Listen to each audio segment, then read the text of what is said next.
Okay, we have the partition finally getting closed, which means all of you made it back. Welcome again. So this is the official opening of the workshop, and we have with us the president of Lincoln University, Dr. Mosley. We also have the director of cooperative research, Dr. Young, with us. So I would first welcome Dr. Mosley to say a few words to our trainees and our invited speakers. Thank you. Thank you, sir. Thank you. Well, good morning to those of you in person, and I believe we have others joining us online. I would just like to, on behalf of the university, just welcome you to George Washington Carver Farm, one of our 3 beautiful farms here in Cole County. Many of you in person probably already know that.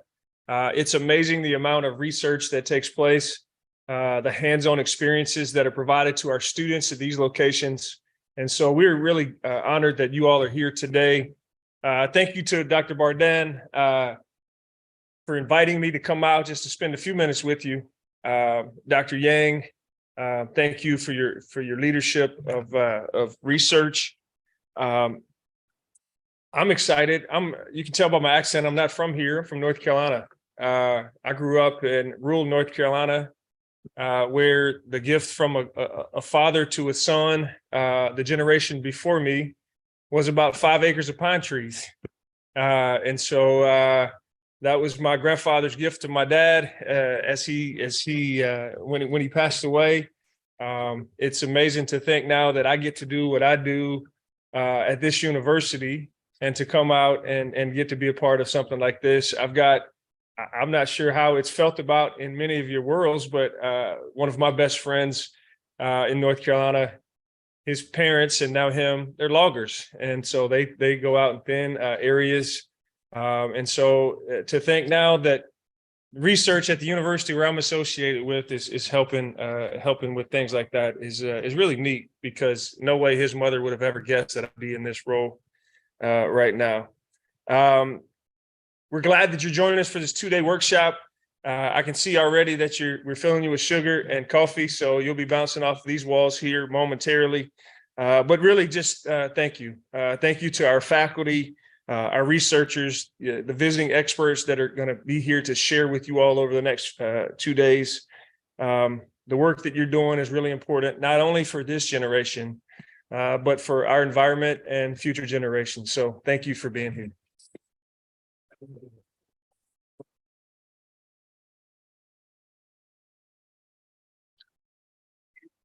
Now I would like to invite Dr. Yang, Director of Cooperative Research, to say a few words.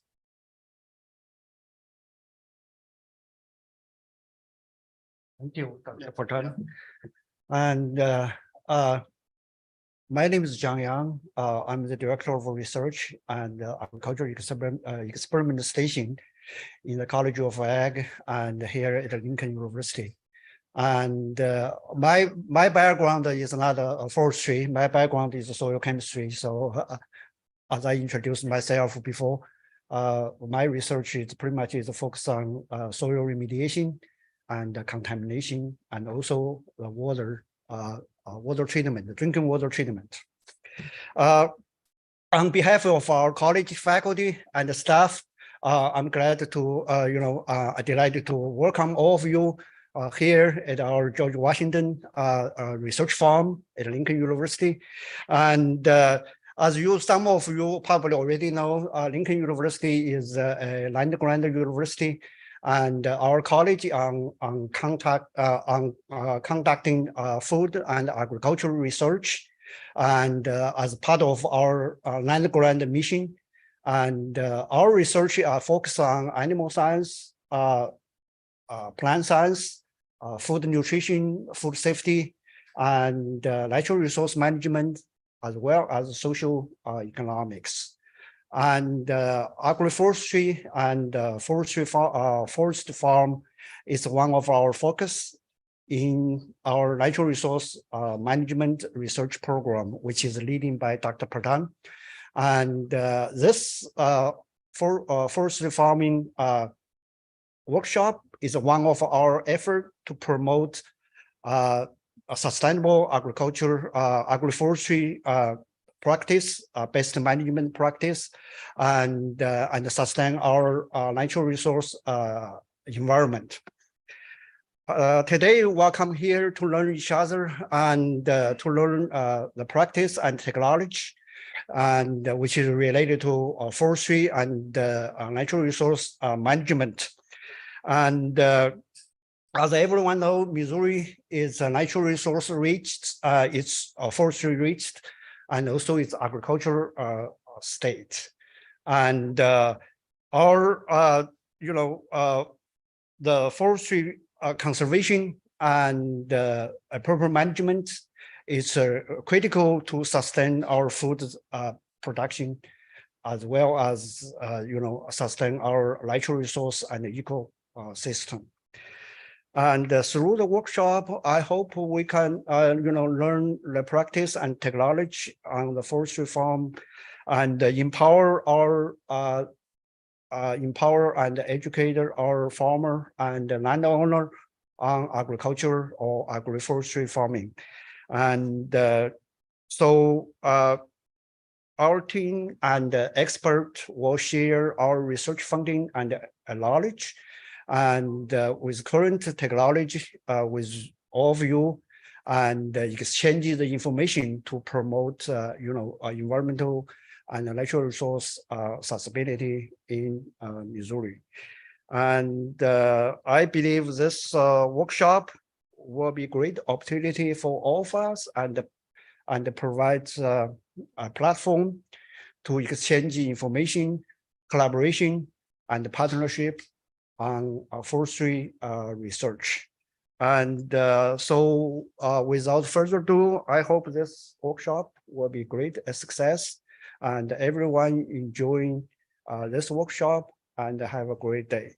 Thank you very much.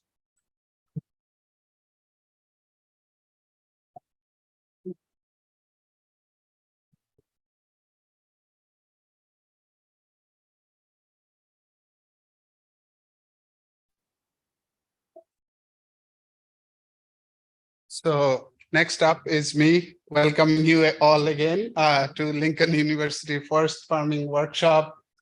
What I will do, we have distinguished researchers who have years of experience on forest farming, and that's what we want to do. As we build our program, we want to benefit from their experience and years of research. But I would like to briefly talk about what all we do in our program, and how I got into forest farming and agroforestry. I have already mentioned that I'm trained as a soil scientist. I came to the Center for Agroforestry looking at soil ecology in alley cropping systems. So that's what I mostly did during my time at Mizzou Center for Agroforestry. When I came to Lincoln University, I don't know if it is moving.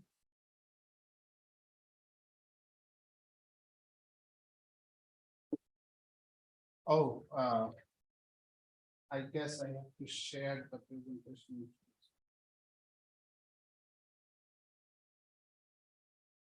Okay.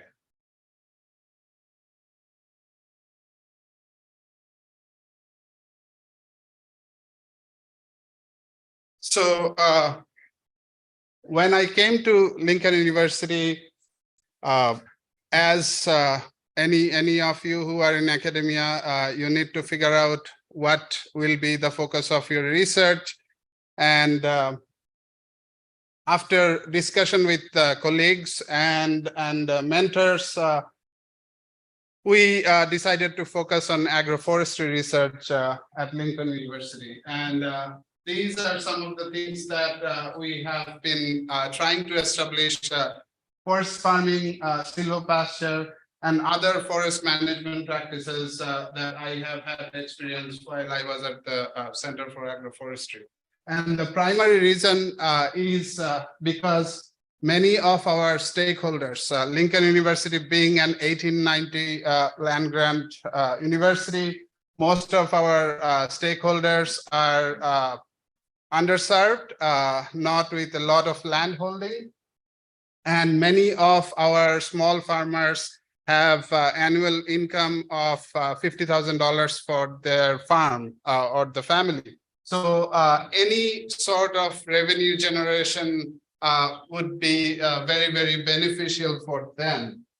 And as I said, with discussion with colleagues and mentors, this is one of the first farm that I visited. And we have Susan here with us. She helped me visit that farm. And if you look at this, this is roughly his property. And you can see about half of his property is wooded. And when I visited him, he had been farming there for almost 14 years. And he had zero management, zero income from that area that you see up there. So that's where I thought, okay, this is what my focus would be. And we came back to Busby Farm, which we will visit this afternoon. It is one of Lincoln University farms. It's certified organic, but we do have forested area, and I wanted to start a forest farming project there. So apart from that, we also are trying to, so this is a picture from the Busby Farm. We are going in the plots. If we don't have rain, which I think we will get lucky, we will visit our forest farming plots. We went through the TSI and Carter is here. He is our consultant forester, helped with the timber stand improvement and prescribed burn. We accomplished those. We are also trying to establish some silvopasture demonstration at the beginning. This is a great tool to again help generate income for our farmers who will greatly benefit from that, and also an ecological way of managing the forest. And eventually we do plan to start an productive alley cropping system again. It's geared towards producing income for our stakeholders.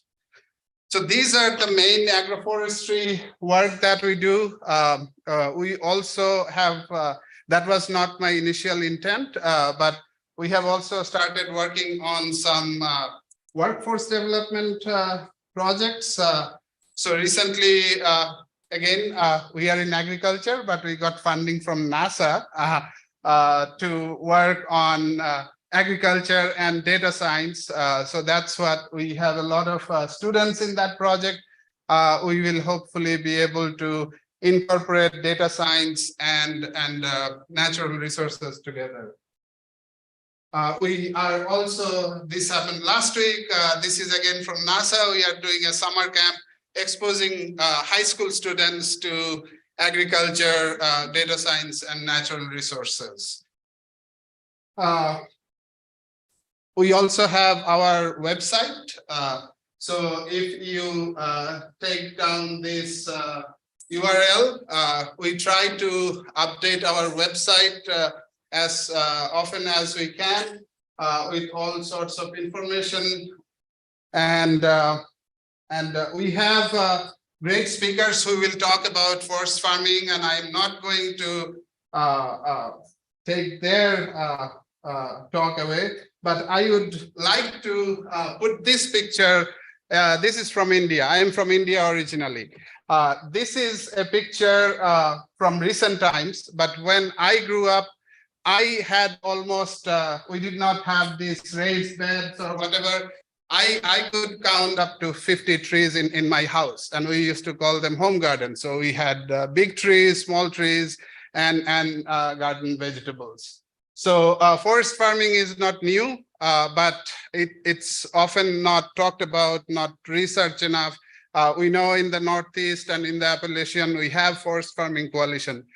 We don't have that much. And again, there are environmental and geographic reasons, but I think based on the picture I showed about our farmers, we do have a lot of potential to manage forests and also generate income and practice forest farming.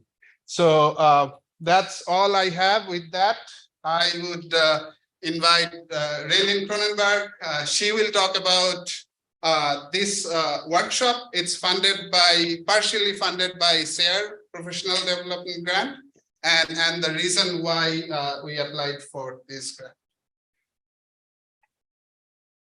We'll do the fun little PowerPoint situation. And you have to do it through Zoom.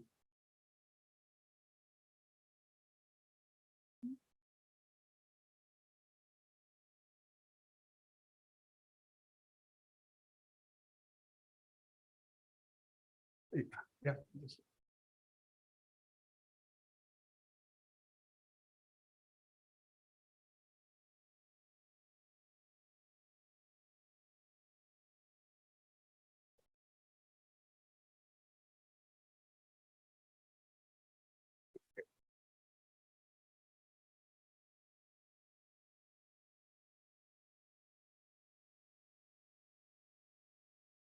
All right, so hello, everyone. I think everyone knows me by now. My name is Raylene Cronenberg.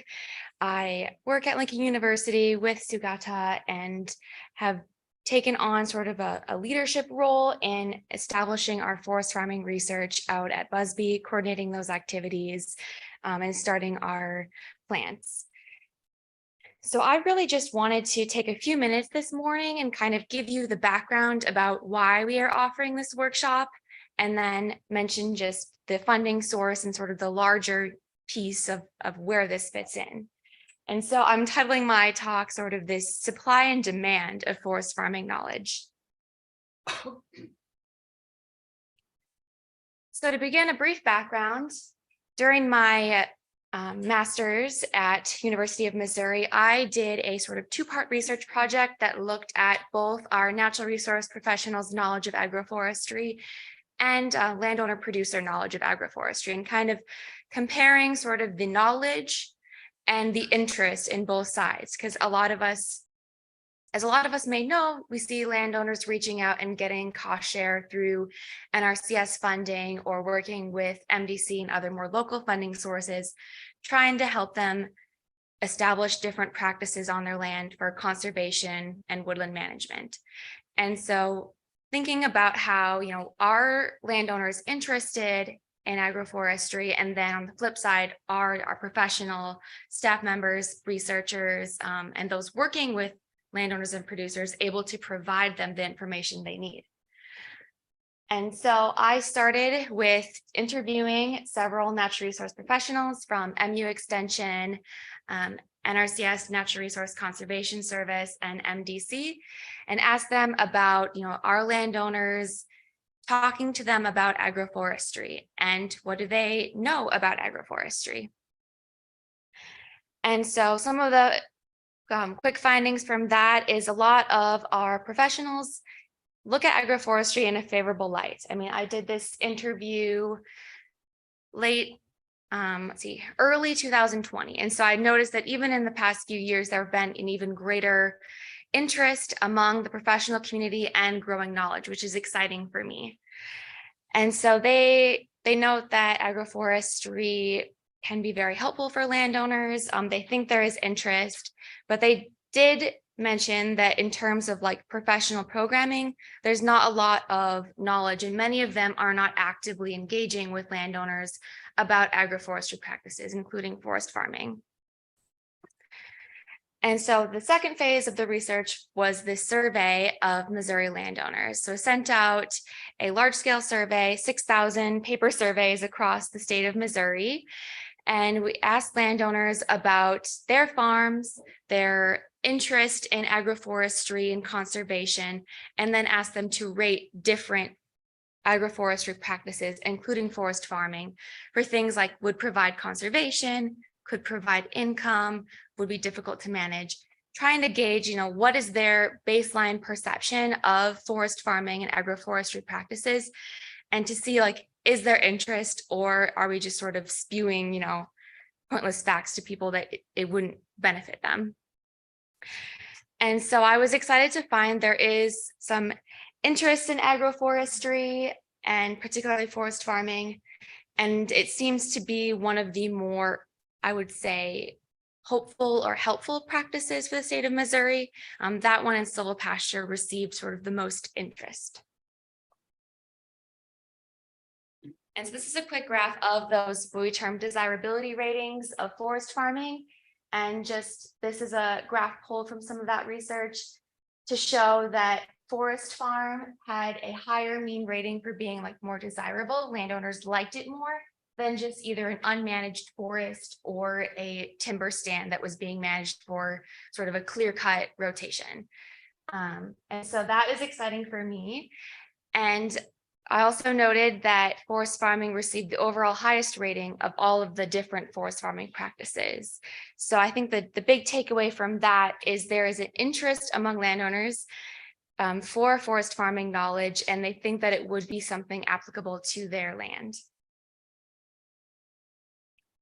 The challenge, though, as I alluded to sort of in that earlier slide, is that natural resource professionals do not feel they have the knowledge base to really engage with landowners and help them establish forest farm on their land and sort of give them different management guidelines, help them navigate using either federal cost share or state cost shares to help get these practices on their land. And so really the only takeaway I want to highlight from this graph is the forest farming section. We can see that, you know, there are a few people that I interviewed that really hadn't heard of forest farming yet, compared to some of the other practices that have been sort of more mainstream in the conservation field for longer, such as riparian buffer and windbreak, where pretty much everyone that I spoke to had an understanding of these practices or had worked directly with them.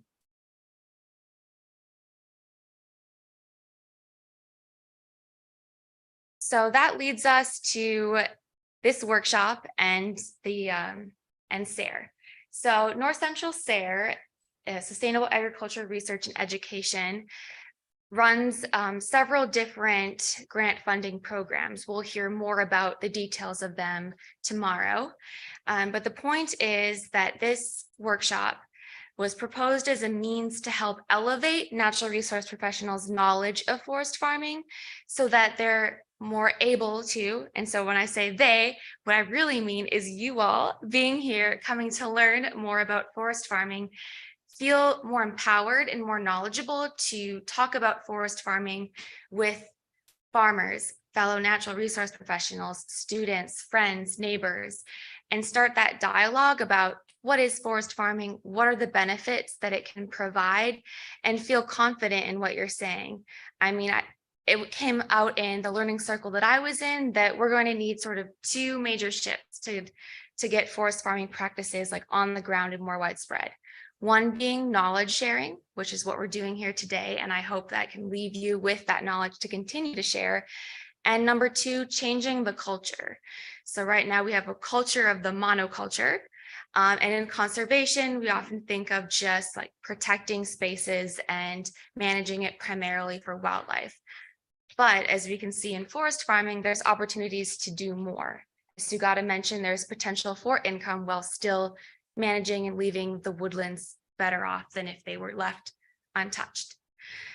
And so with this idea in mind, Sugata and I worked together and we applied for SARE funding through their professional development program.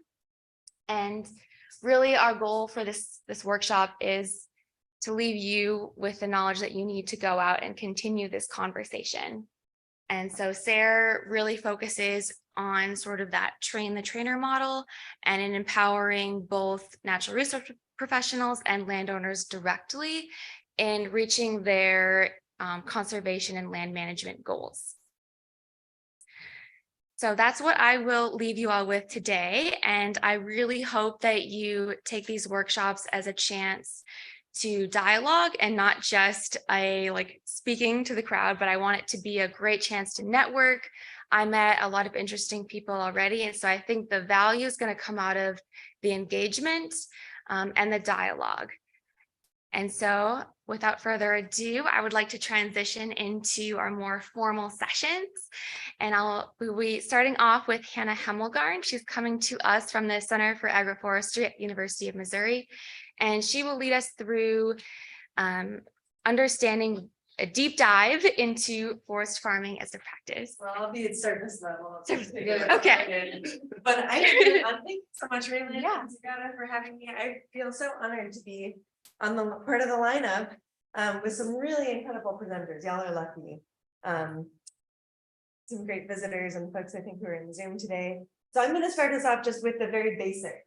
What is forest farming? What can it be? What it is not?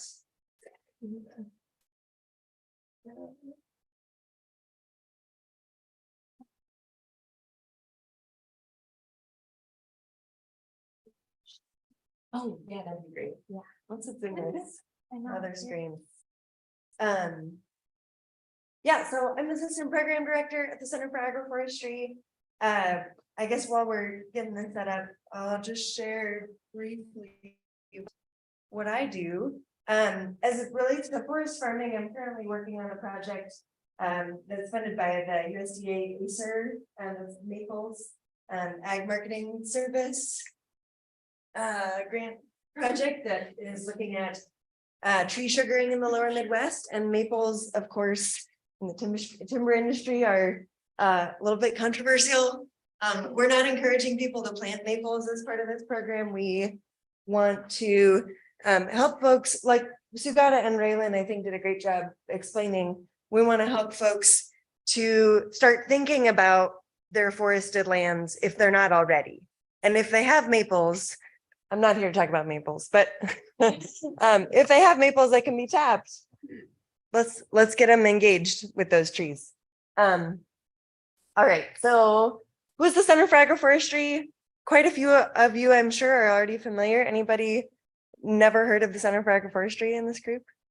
Okay, great. Well, we are a 25-year-old organization, a program of distinction at the University of Missouri. And we've been focused on agroforestry research and education to advance these practices. And agroforestry can look so many different ways. We'll talk about that briefly.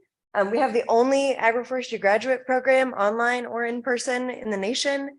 And Raylan and Badger and probably others in this room have been through it. We also have some in-depth trainings for landowners and producers.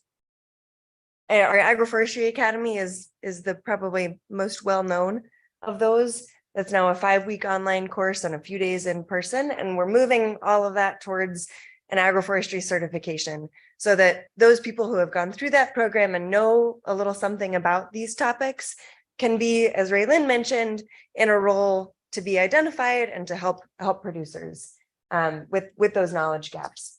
And you can stay up to speed on all of our events and new publications and research.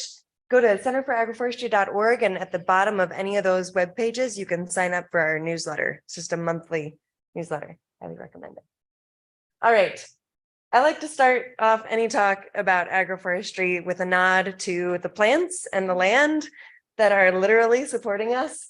And these plants are just some examples of native species that we work with.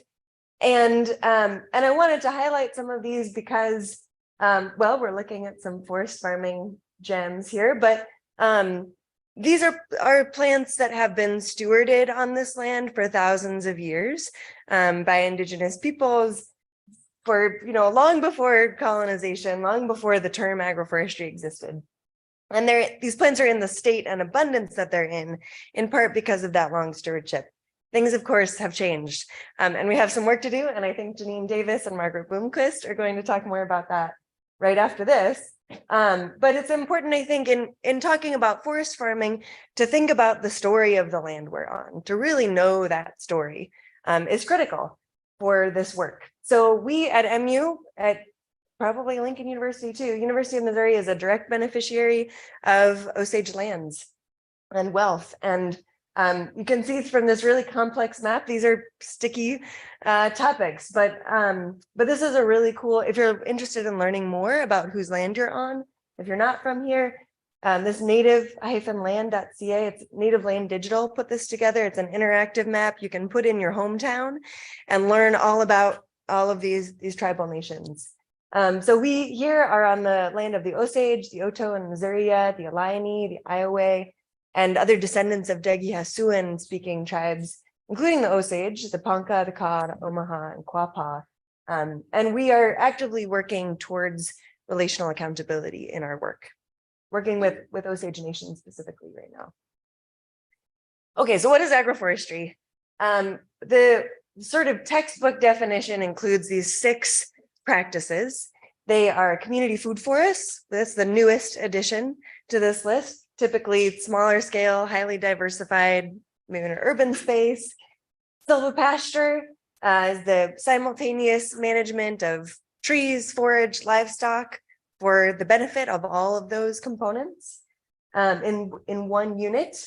Windbreaks and riparian forest buffers, folks are typically a little bit more familiar with as conservation practices, but they can also include harvestable products. Alley cropping is any wide spacing of a tree or shrub with some other crop in between. And then forest farming is a little bit unique among these. Well, they're all unique and they can all be integrated. So I say this, these are really siloed.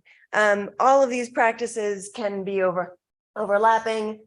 I don't want anyone to feel limited by, I have to choose one of these 6 or something like that. You got to figure out what's going to be right for your space and for your life. But forest farming is typically going to happen in an existing forested area. So that's a little different from the rest of these, and we'll talk about why that's important here shortly. So who might want to do this? Oh shoot, is that working for the Zoom people? So the slides aren't moving. Oh no. So- Sorry, Zoom friends. Well, I'll keep chatting and hopefully Raylan will get it all figured out. Thank you. So this, I think Sugata brought this up too, thinking about, is this a good fit for folks here in Missouri? We want to think about people who might be interested in diversifying operations, opportunities for some other sources of supplemental income, maybe people who are not thinking about timber or who want to think beyond timber as a primary objective for their land. Folks who are a little bit creative, non-traditional. I think this is a good topic, and this can happen on smaller acreages. So I don't need to move. Thank you. Oh, I think that's working now. So in Missouri, we have disproportionately small forest land holders in this state. So here we go, small holders, good fit for forest farming potentially, across all of these ownership types. So this is from the National Woodland Owner Survey. You can see that top line, less than 10 acres for the size of woodland holding is the highest across the board. An interesting accessibility twist on this too.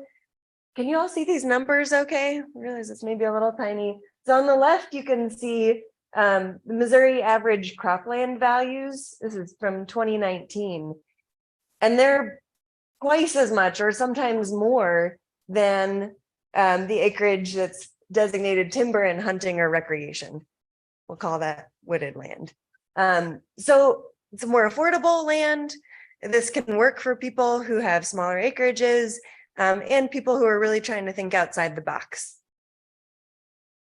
Okay, so let's come back to, I try to really maximize slide use. I'm gonna get some things cut off. So the definition of forest farming, textbook definition, is the intentional manipulation and management of forested lands to improve the forest stand and to produce diverse marketable crops that we call non-timber forest products.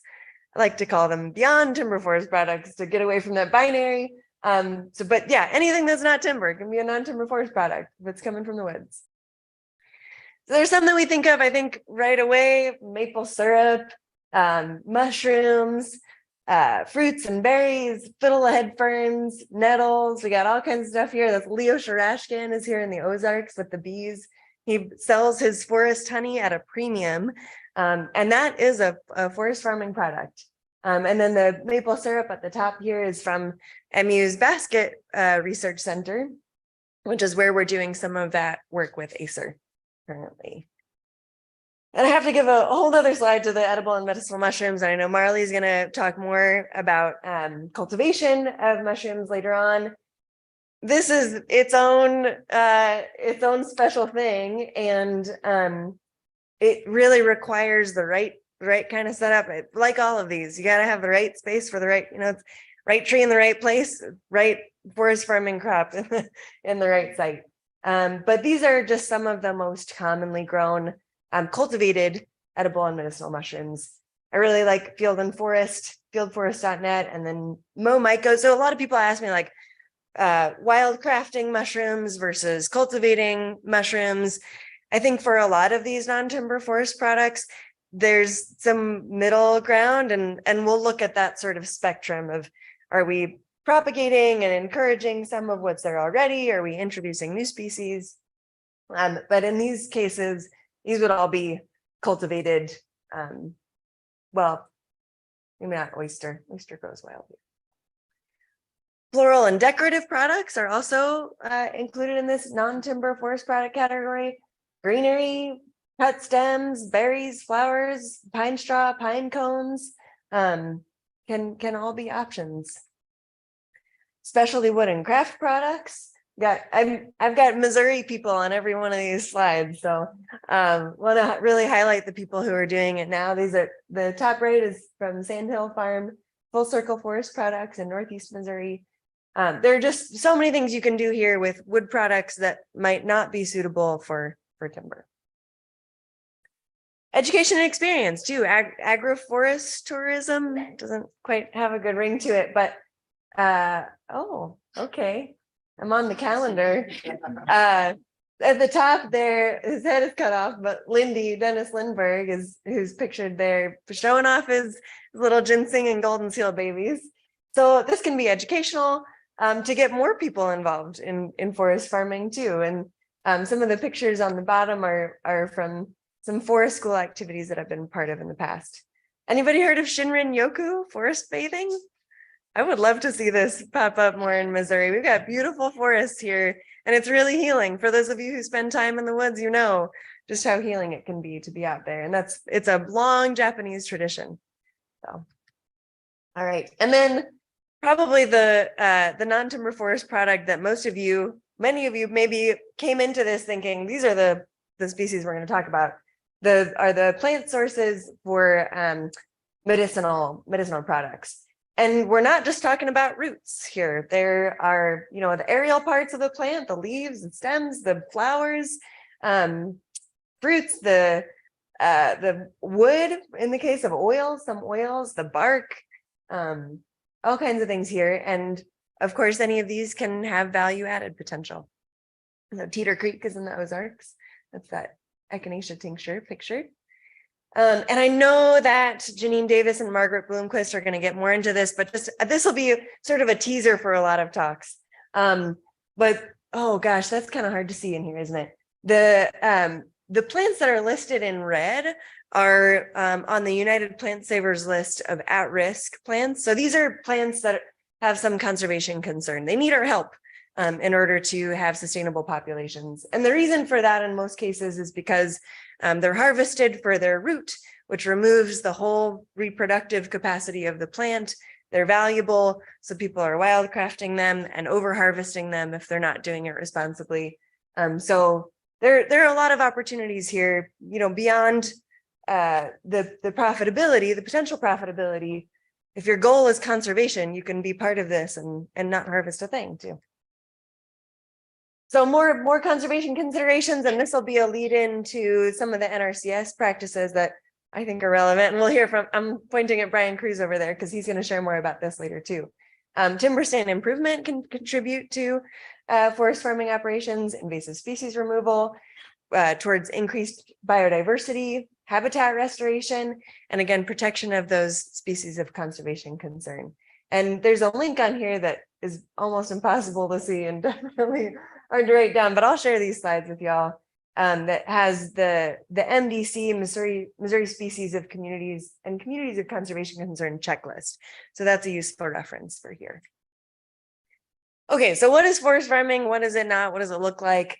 I'm showing this spectrum as a spectrum, but it's not really. These are really distinct approaches to forest farming. So on the right, these are all, we're looking at ginseng plants. And on the right, these are ginseng plants planted in beds under a shade cloth. That's not forest farming. If your goal is to grow ginseng as quickly as possible, then maybe that's what you want to do, but that's not what we're here to talk about. Woods cultivated in the middle, what we're seeing are beds that have been prepared to grow. In this case, it looks like just ginseng there. But you can see that that's an existing forested area. They're using the space that they have, but it looks like it's probably fairly intensively managed to achieve that sort of, it's not a monocrop, but a monoculture of the understory. And then on the far left would be more of the wildcrafted side of the spectrum, where certainly we would expect that you'd be supporting the continued growth and sustained populations of those plants that you're harvesting. So timing of harvest is very important, and I'm not going to go down that rabbit hole because we're going to hear from more folks about that soon. But wild simulated and woods cultivated is kind of the sweet spot that we recommend in order to maximize the ecological benefits and also have this additional non-timber forest product to harvest. Another version of this spectrum could look something like this. So on the left, we've got that cultivation under existing canopy, very diversified. In the middle, that's a picture from Herb Farm in Oregon, where there are planted trees with the medicinal herbs growing in the shade. So that's a sort of a created canopy. And then on the right is a what would be called a multi-story cropping or forest garden, food forest, where a lot of these plants could thrive too if they maybe prefer a little bit more light. And I wanted to bring up the multi-story cropping term because that will also be relevant to the NRCS practice standards conversation. That's how this is sort of classified in that language. And Brian can share more about that. I guess I left off the equip practice list slide, I think. Okay, so in Missouri, we've got some of these folks here. Badger, for folks who are on this side of the room, met Badger earlier.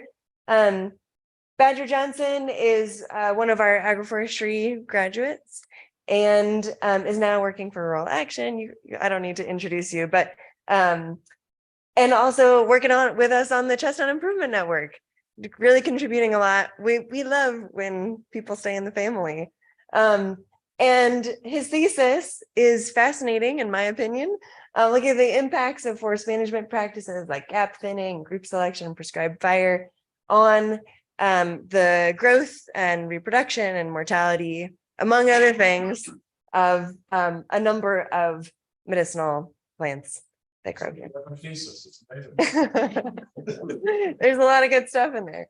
And then I wanted to highlight Sarah Holstein Massengale too. So both of these, of course, in Missouri, studying these practices here, very different focus areas of their work, but both interested in forest farming. Sarah Holstein Massengale is an extension assistant professor in Salem, Missouri. Great resource if you're in that neck of the woods, with Dent County Extension. And she did a narrative inquiry, so looking at the stories of wild foragers in the Ozarks, in the Ozark Highlands, I think into Arkansas too, and thinking about how those harvests, those often unseen or unreported harvests, are contributing to food security, to people's ability to take care of themselves and their health.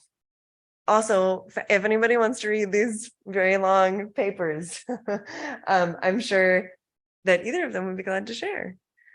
So, all right, a little bit more. This will be a teaser maybe for some of what John Mansell will share, but this is from the Virginia Tech Root Report. And this is, I guess, data from 2015 on reported golden seal harvest. So what's going on in Missouri It looks like we're in that 2 to 10% range of economic contribution for golden seal harvest. And you can see down here the native range of golden seal. So this is just one plant, and like any one of these non-timber forest products could be their own 2-day workshop. But I wanted to highlight this one example just to show sort of where we fit in the regional scope of forest farming, or the way I see it. And gosh, I would sure love to see more people realizing the potential of these forest plants and non-timber forest products across the board. Okay, I didn't include this. So I highlighted in yellow here some of the practices that I think can be applied towards a forest farming practice. There are lots of ways to go about this. Brush management. So, you know, if you've got, we heard somebody's got a lot of honeysuckle and autumn olive. If you need to take care of that in order to establish some other non-timber forest product, that practice can be applied. Prescribed burning, of course.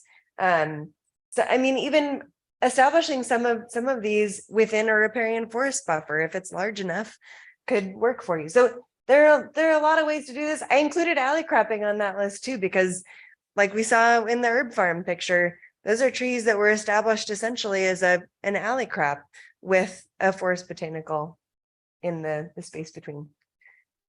And then I just have some resources to share here. If you're in mid-Missouri, please feel free to reach out.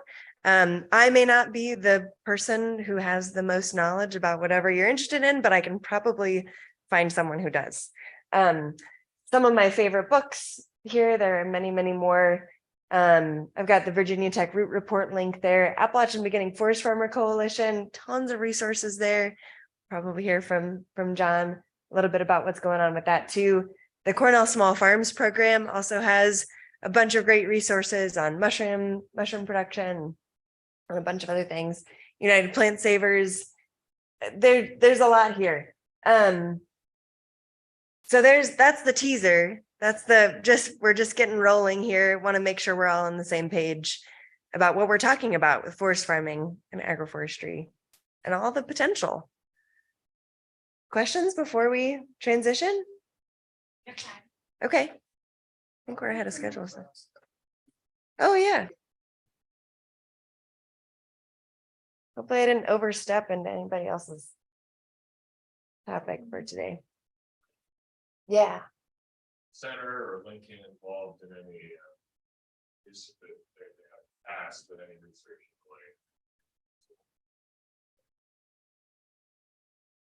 ruffles, there's Yeah. Angus colleagues, you know, the other side of the planet. More of that stuff. Is there any new Yeah. activity on that front? There's no new activity that I'm aware of. Every now and then someone will ask me, what's going on with those truffles y'all inoculated 15 years ago? So there was, I think in the cherry bark oak planting at HARC, the Horticulture and Agroforestry Research Center, they had inoculated some truffles that they thought would do well. And the faculty who started that has not been at has not been at the university for a while, but so much of this all of this long-term agroforestry research not only requires long-term funding, which is challenging, but also requires long-term human commitment to these projects. So there are a lot of projects that get started and then they transform into something else, depending on a research focus or grad student who's interested. So yeah, I do not believe those truffles have been, I don't think there's been any success with them the last time they checked, but feel free to go out and check it out. Yeah. Or if you hear about anybody who's trying it now, keep me posted. White Italian truffles, wildflower successfully. Huh. Yeah. Nice. Yeah, that's what I'm thinking. CTA&T. Greensboro and was in that the meeting they have state. They actually do similar on the farm. Zoom people, can you hear what's going on here? I don't know. I don't know if I can hear them. There were no questions in the chat, but Okay. yeah, you can ask if. John was just mentioning that Janine might have more information about the truffle situation in North Carolina. Maybe. So, Janine, if you're there, hopefully you are, because I think you're up next. Yes. Okay. So thank you, Hannah.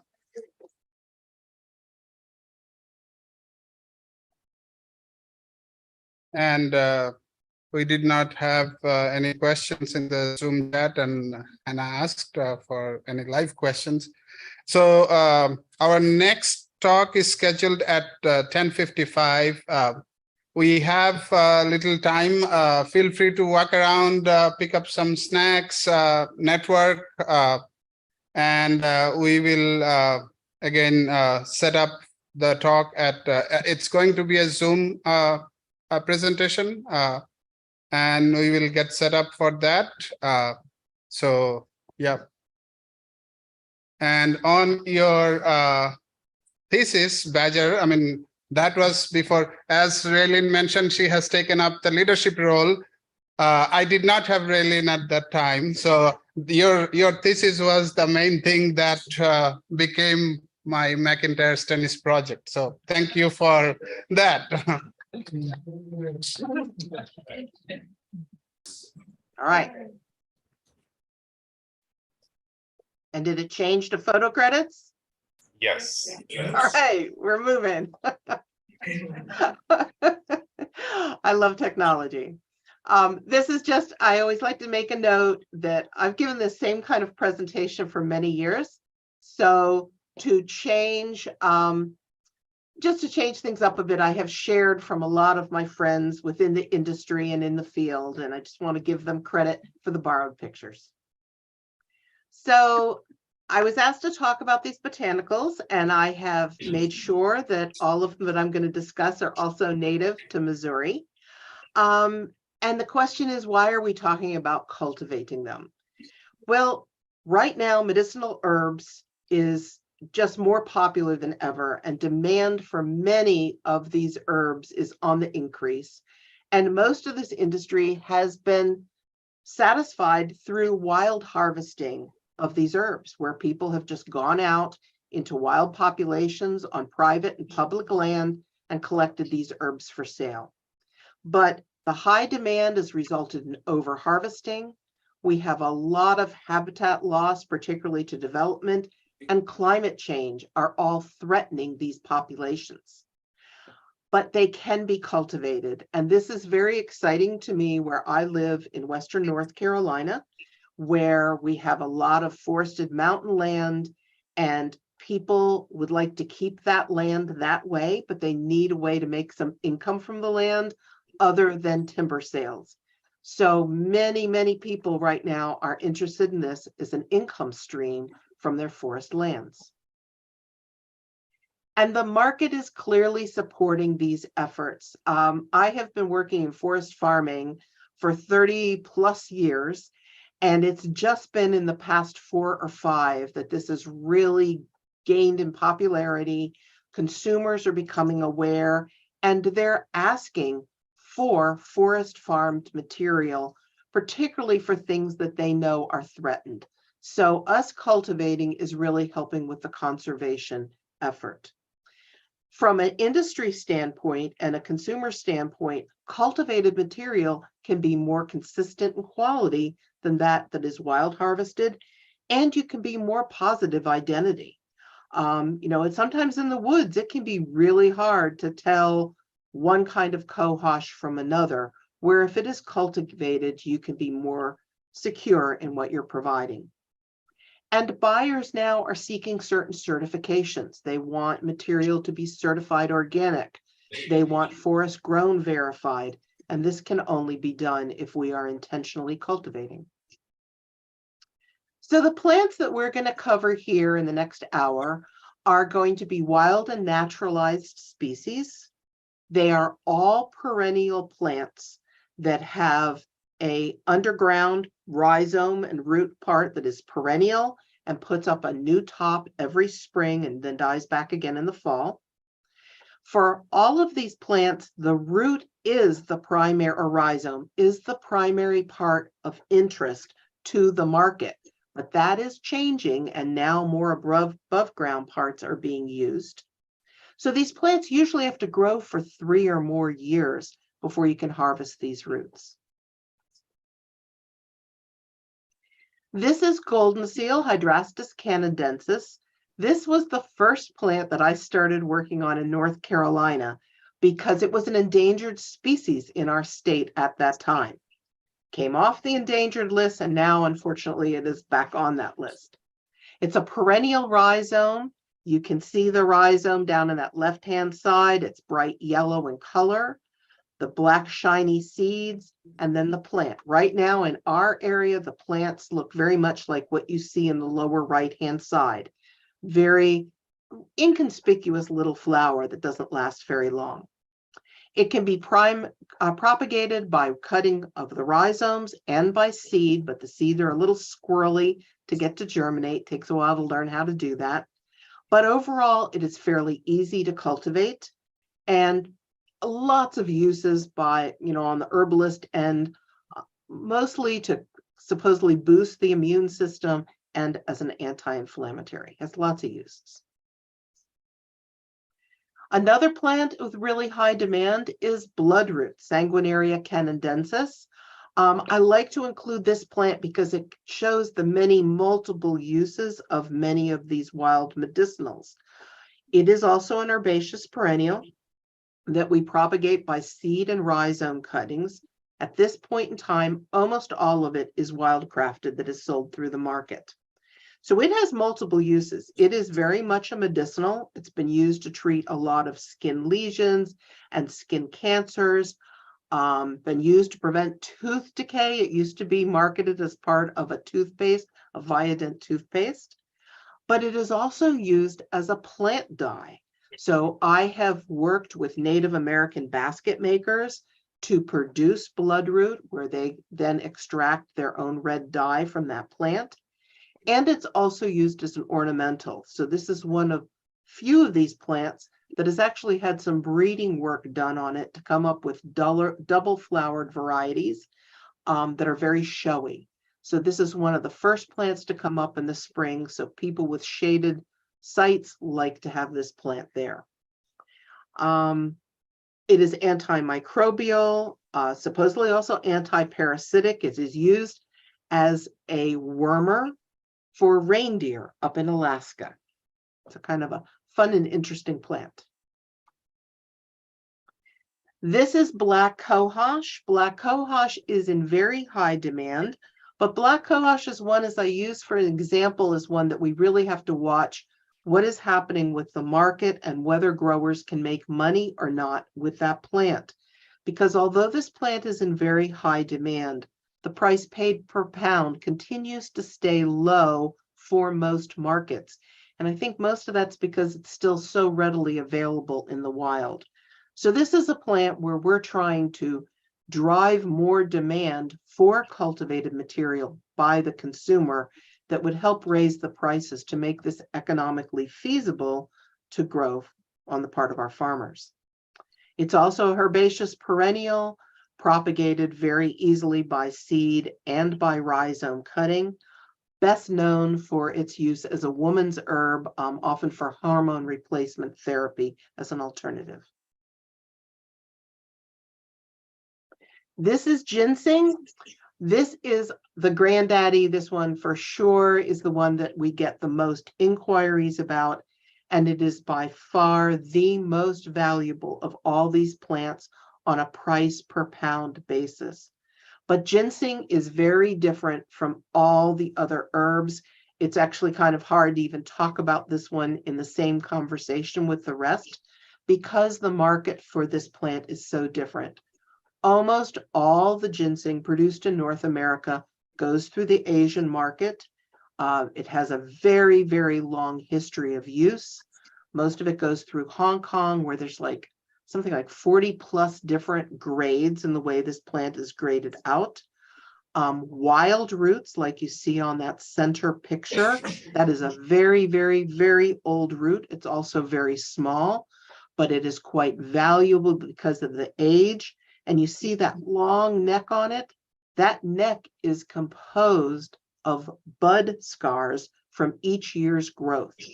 So that little root is decades old.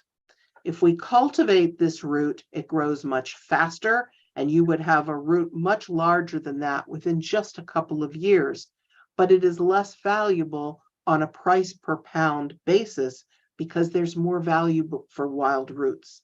So this plant is very different than all the rest.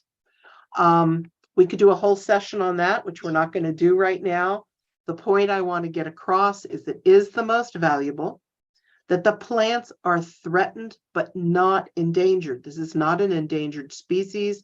There's a lot of protection on an international, national, and state level for ginseng.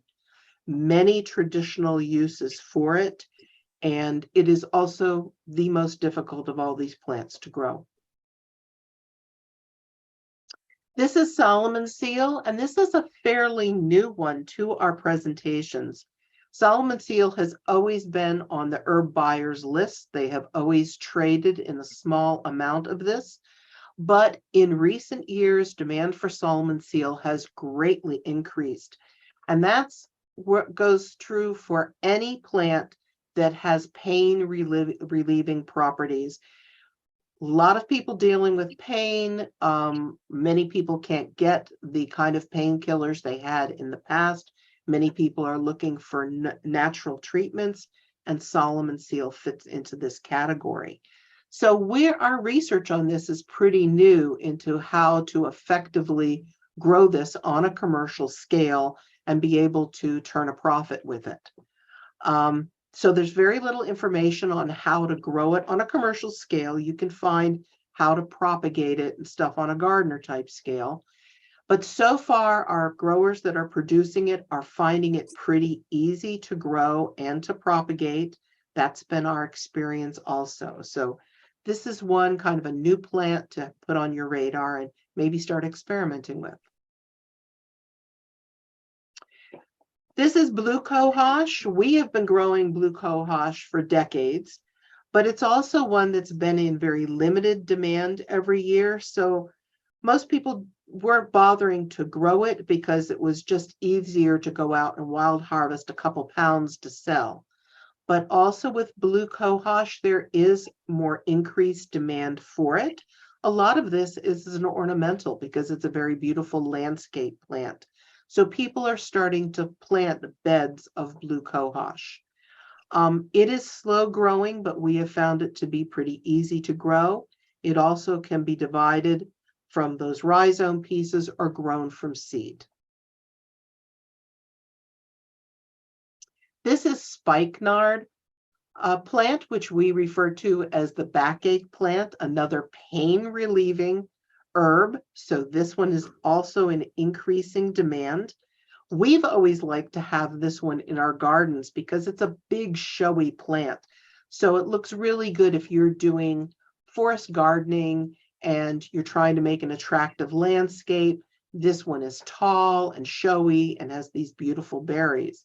In terms of being a harvestable medicinal, it produces huge roots. But we need a pickaxe to get out of the ground, and it is increasing in demand. So how do we go about growing woodland botanicals? And this is golden seal in one of our research sites here in Western North Carolina. Well, first let's talk about the production methods. And there are basically 4 production methods. The one is artificial shade grown, which is what is done in Wisconsin and Ontario, and that's ginseng that you've seen being grown in that method. It's very mechanized, capitally intensive, high input, but very productive. That's not what we're going to talk about here today, but I wanted you to know that it's there. Next method in terms of reduced intensity is woods cultivated or woods grown. It is not as productive as this method, but you also don't have to pay for all that infrastructure to put up. You're growing in the woods, but you're growing in raised beds. You're adding amendments to the soil. You're probably using fungicides and other pest control products because those plants are growing very close together. Then we have a method that is very, very popular now, particularly in our region, in the Southern Appalachians, and that's called wild simulated, where you try to grow the plant as much as Mother Nature would do it as possible. So it's the least expensive. You aren't building beds. You aren't bringing in a lot of amendments and such. The plants are kind of scattered about, maybe in small groupings. It's the easiest to grow and the least expensive, but it takes the longest time for the plants to reach a harvestable stage because they're in competition with all the other plants that are growing in the area. Now, that might give some protection against some diseases, and insects might hide them a little bit from deer and such that are grazing on these plants, but it does slow down the growth and it reduces your yields. But in the case of ginseng, this is going to produce the most valuable root. It will look the most wild and it will be the oldest. And then another category that we haven't all decided on what to call it, I call it managed wild. Because I'm a horticulturist, I'm concerned about costs of production and returns per acre. So I'm always creating enterprise budget sheets and figuring out how much someone is going to make from this crop that they produce. And some of these plants, because of the unsteady market and changing prices, I just can't make the numbers work for it to be cultivated. But if they're not needed on very large scale, if you already have existing populations of that plant on your property, you can sustainably harvest and propagate from those and manage those existing populations. So this is really appropriate for certain species. Today, we're going to focus, though, on the two main methods for growing in the woods. That's the woods grown in beds and rather intensive, like you see the golden seal on the left, and the wild simulated, which is the golden seal you see on the right. So first and foremost is site selection. This is the most important factor. And if you're working with new landowners, I urge new landowners to go ahead and take some time to get to know their land, to talk to other people in their area, see if they can find out things about that property. And, just know your land a little bit. Don't make the mistake of rushing in and planting things before you really understand what happens over the course of a year or several years on that land. You need a shaded site, probably about 75% shade, and there's various ways of analyzing that. I have found that most people have a pretty good natural sense for that. Mixed hardwood forest is good. Some pines are okay. You'll see a lot of people say don't grow under just all pines, but I'm going to show you some examples where people didn't listen to that and seem to be doing okay. You do want good airflow and good water drainage. None of these plants do well with wet feet. So again, it's good to know your land ahead of time. In our area, we grow all on slopes because that's really all we have to choose from. So that takes care of a lot of the water drainage. If you can choose a site with good, rich soil, high in organic matter, although you can build that up. And particularly for some plants, you want to make sure that that soil doesn't get really dry at any point during the growing season. This is why you'll often hear people talking about growing on the north slopes, because sometimes the south-facing slopes will get very hot and dry about August, and that can be detrimental to these plants.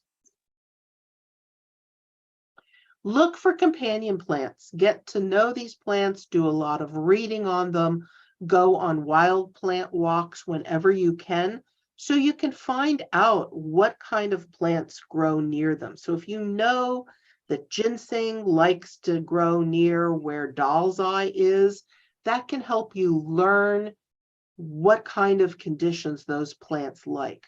So there are tables full of these companion plant lists that help you know, help identify places that are going to be best. I have found dealing with wild harvesters, when I first started RAMPS research, I brought wild harvesters out to the research station with me, and they help identify places within my woods that they thought, based on their experience harvesting ramps and looking for them, would probably be the best place for them to grow. And a lot of that was based on companion plants. Even though we're growing in the woods, we still want to go ahead and do our routine soil testing. And I suggest you also test for nematodes. Over the course of my career, I've probably run into 5 situations, and one was just very recently where ginseng was being grown in an area that, unbeknownst to the grower, had root knot nematodes. When they went to dig those roots, they found that the roots had totally lost their value because of all the galls on those roots. So go ahead and do those nematode tests. You might want to correct for some major deficiencies. Many of our ginseng growers will apply some calcium in the form of gypsum. Some areas you need to add a little bit of phosphorus because you're growing a root crop. And for many of these plants, raising that soil pH just a little bit can help increase growth rates. Where I am, it's not uncommon to be in the forest and find a soil pH of 4.5. If I plant golden seal there at 4.5, it'll live, but the root won't grow. If I bounce that up just a little bit, then I get some growth. Then you're going to want to clean and clear the site, and how much you do this will depend on which cultivation system you're using. On the left is that example of growing ginseng under pine.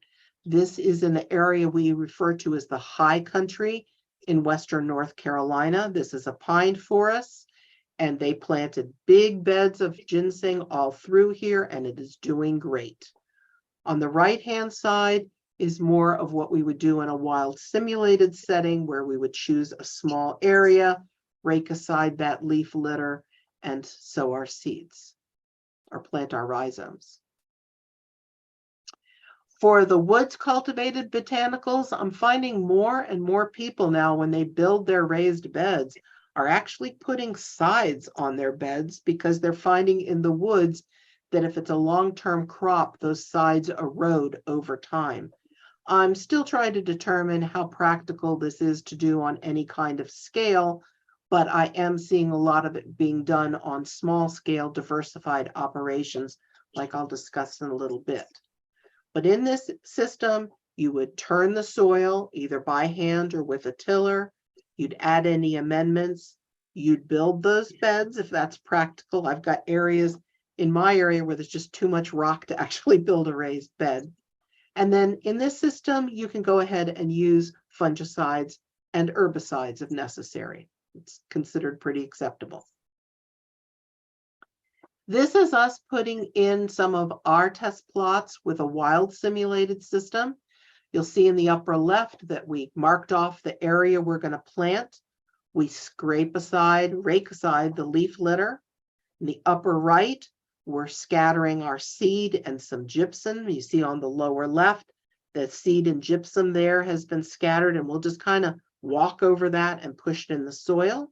And then the lower right is us bringing the leaves to cover that area again to mulch it.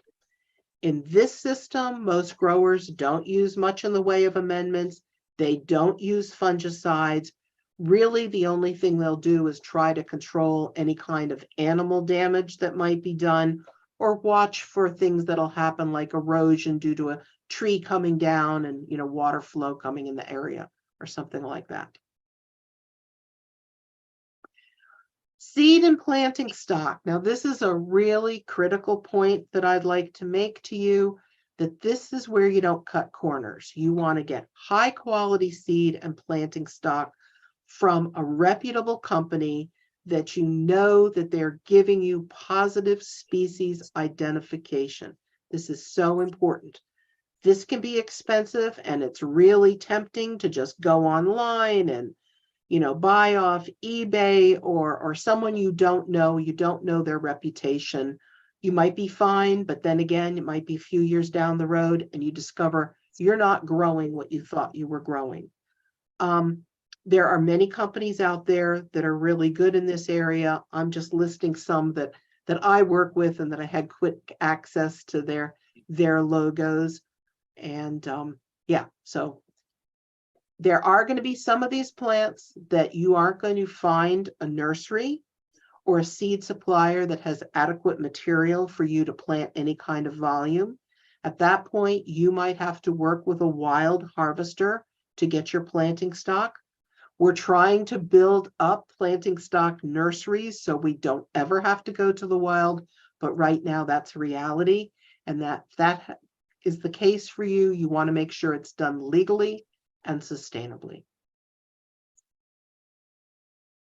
So in a wild simulated system, actually in both systems, we sow seed in the fall, which is usually the best, or very, very early spring.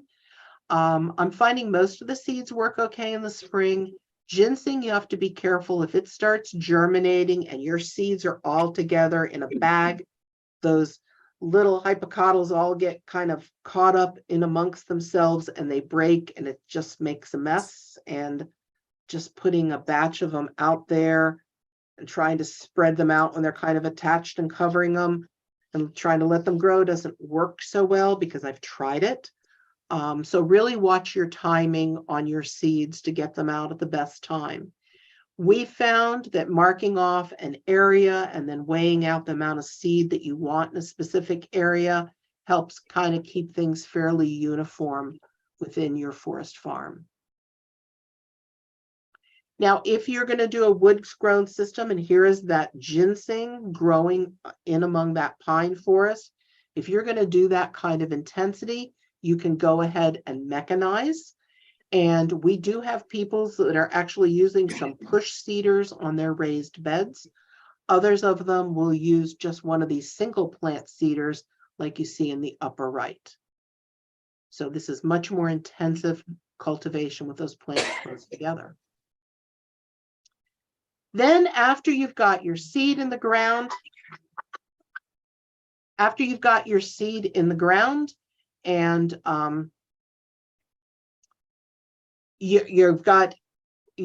leaves scattered over, you can go ahead and put some branches and such over them to help hold those leaves in place. In the woods grown system, you could cover those beds with several inches of an organic mulch. Many growers in many parts of the country use straw, but here in North Carolina, we have much better success with wood or leaf-based mulches.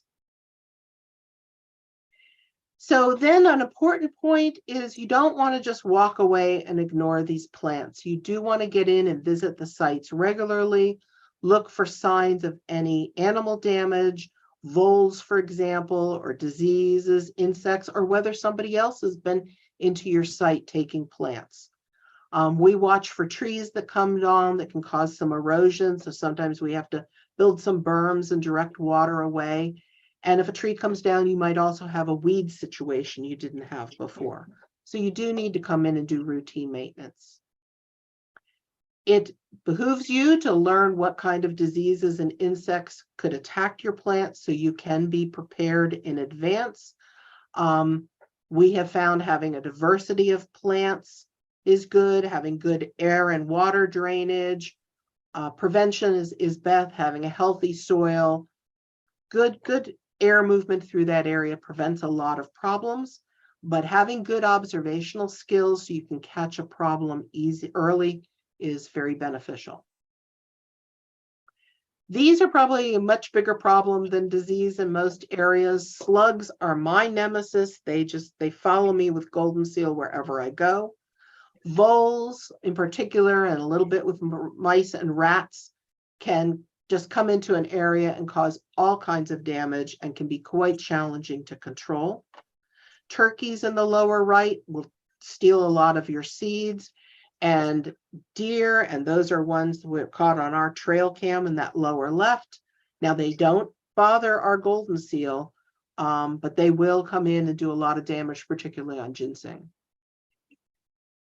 So when necessary, you take action to protect your plants. You might have to trap some animals and remove them. When I'm doing special projects in the upper right, we have built these cages to protect our very young seedlings. That's not practical on a really large scale, but we've done a lot of studies that way. In the lower left, this is where I just take window screening like you buy on a roll, and I use it to protect seedlings. For some of these plants, ginseng, golden seal, and ramps in particular, human theft is a big problem. So make sure you have good security around your planting. And now with us having so many options with cameras that we can monitor from our phones, this is much easier to do than it used to be in the past. Think about collecting, saving, and germinating your own seed. That's an expensive thing when you first get started. You can do this, but you need to become knowledgeable about it, because these seeds are unlike your garden seeds, your vegetable seeds. These are very much still as they are in nature. So many of them have very complex requirements before they will germinate, like exposure to hot and cold and scarification and such. Just real quickly, what we do to collect and germinate our golden seal and ginseng seed. This is golden seal here, and we'll collect the berries when they're ripe, put them in a bag. We will then crush those seeds. You'll see us wearing gloves because some people do react adversely to the pulp around ginseng in particular. We mash those seeds. We add some water. We let them just sit in that water and ferment for just a day or two. And then we rinse and decant until that water runs clear to get rid of the pulp. Then we might do a little bit of a 10% bleach rinse. And then we either make screen pouches that we mix the seed with clean, moist sand and put them in the pouches, or we'll make a stratification box with a screen bottom, like you see Margaret doing there in the lower left-hand corner. And then we let those seeds be exposed to the natural elements. So they'll get exposure to cold and heat and moisture that will help them finish their stratification period. The embryo will be allowed to mature. And then depending on the plant species, like in a year, you would dig those back up and sow out the seed where you actually wanted them to grow. When you get to harvest, you want to plan well in advance so you have the tools and the people to do this, and you know how to do it well, so you protect the integrity of the crop and you maintain cleanliness. This is the point where I've got to remind people that these are all things that people are going to eat. So you harvest these like a food crop and you follow all those same food safety guidelines. So we wash our roots and herbs. We often use a cement mixer like you see in the upper left as our first rinse, and you'll see it's a plastic one, so it's easy for us to sanitize. We often use a high pressure hose to do some further rinsing. On the lower right, that is a vegetable root washer. That is an official root washer. You see the stainless steel sink. Those are photographs, the lower ones, from the Herb Hub in Virginia. Many buyers will buy their roots fresh, but if you're selling directly into like a manufacturer type industry or carrying into retailers, you will probably have to dry these herbs and roots. And so how are you going to go about doing that? Most people very much underestimate the space that they will need to dry their products. This is something you should be practicing. High airflow, low temperature is the way to go to maintain the integrity and color of these plants, but you need to practice so you maintain your quality that you don't get any mold, and find out how long it's going to take and how much room you need. And then you might need to take it another step, and you might need to cut and sieve and garble and weigh and package and label. And where are you going to do that? Where do you have the facilities? The Herb Hub, again, in Virginia, is a place where growers in that region can go and for a fee use that space, or you might do something like this with some other growers to create your own spaces. And then you've got to work with your buyer as to how they want the product packaged. Ginseng traditionally has gone into the cardboard barrel that you see in the middle. Super sacks on the right are quite common for some herbs, and some growers want things vacuum sealed in Mylar bags. So what does your buyer want? And then you need to keep good records throughout the process. You need to retain samples, make voucher samples, have lot numbers, be able to have that traceability, that if there were a problem to arise with a product harvested from your forest farm, that you would be able to trace it back all the way through your system to where you dug it so that problem could be identified. And one thing we're trying to do throughout this industry, we're trying to show that forest-grown herbs can be a better quality product, that it is better for the industry, it's better for the consumer. To do that, we have to focus on the quality. So GAPS is your good agricultural practices. GMPs are good manufacturing practices. We as growers don't usually have to deal with the GMPs directly ourselves. However, we're probably selling to somebody who does. So we need to understand what those are. Does your buyer need it certified organic or forest grown certified? Do they need heavy metal tests done? Pesticides? Do they pay by the active, the bioactive levels? And then who pays for those tests? Who gets them done? And how does the product get handled and stored? So there is a lot that goes into producing these botanicals. The planting stock and the seeds are costly. You're going to be taking care of these plants for a long time before you harvest those roots. Maybe you sell some seeds and some dried leaves in the interim, but your main income is going to come from those roots. To produce the high quality, you've got to do things right. You can't just let these things grow and come back in 5 years and expect to get a quality product. So for many people, there really is no income coming in, and yet they're paying for products, they're paying for labor to go out and take care of these. That's something that has to go in mind when you're thinking about who you're going to sell to and at what price. What I'm finding is that many new forest farmers are under they find these lists like you see here. Now, this is a list from a buyer who buys wild harvested material. This is material that he or she purchases from somebody who has nothing in this. They didn't buy any seed. They haven't cared for it for years. Mother Nature did it all, and they just go out and dig it. So I have to train my growers that they can't expect to actually make a profit if they're selling at these same prices. So we've got to look at that. What is a reasonable price to sell your products at? The other thing is, some people think they're going to make a fortune off forest farming. The reality is, for most people, this is a supplemental income. They do it, maybe they just want to keep that land in a forest. It's land that they've inherited, so they just need to make enough money to pay the taxes on the land. Or they just want to generate a little extra income. Or they just love these plants and they want to conserve them and share them with others, and gives them a good excuse to just be out in the woods. And for other people, this allows them to officially file a Schedule F and be a farmer.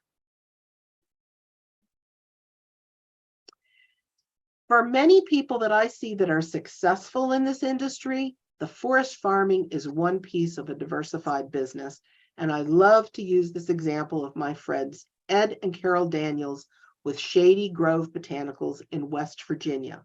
Look them up, look at their website, follow them on Facebook. You'll see they're involved in all kinds of things. They sell roots and herbs. They make their own products. They teach classes. They hold music events. They grow vegetables. They drive a school bus. They do all kinds of things to piece together a good living and to make, they've got a great reputation. We love to use them as speakers. But the reality is there aren't very many people I know who have the education, the wherewithal, the energy to do such a complicated business. So who are you going to sell to? Wholesale buyers.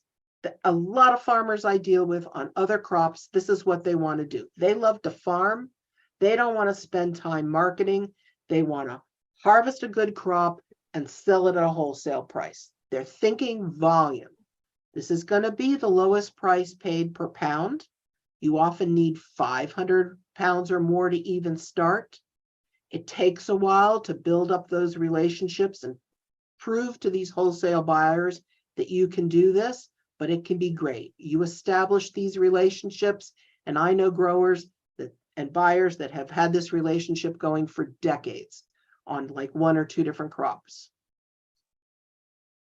Some folks think, oh, I'm just going to take it right to this herb company and sell direct to them. Well, the reality is most manufacturers don't buy from growers.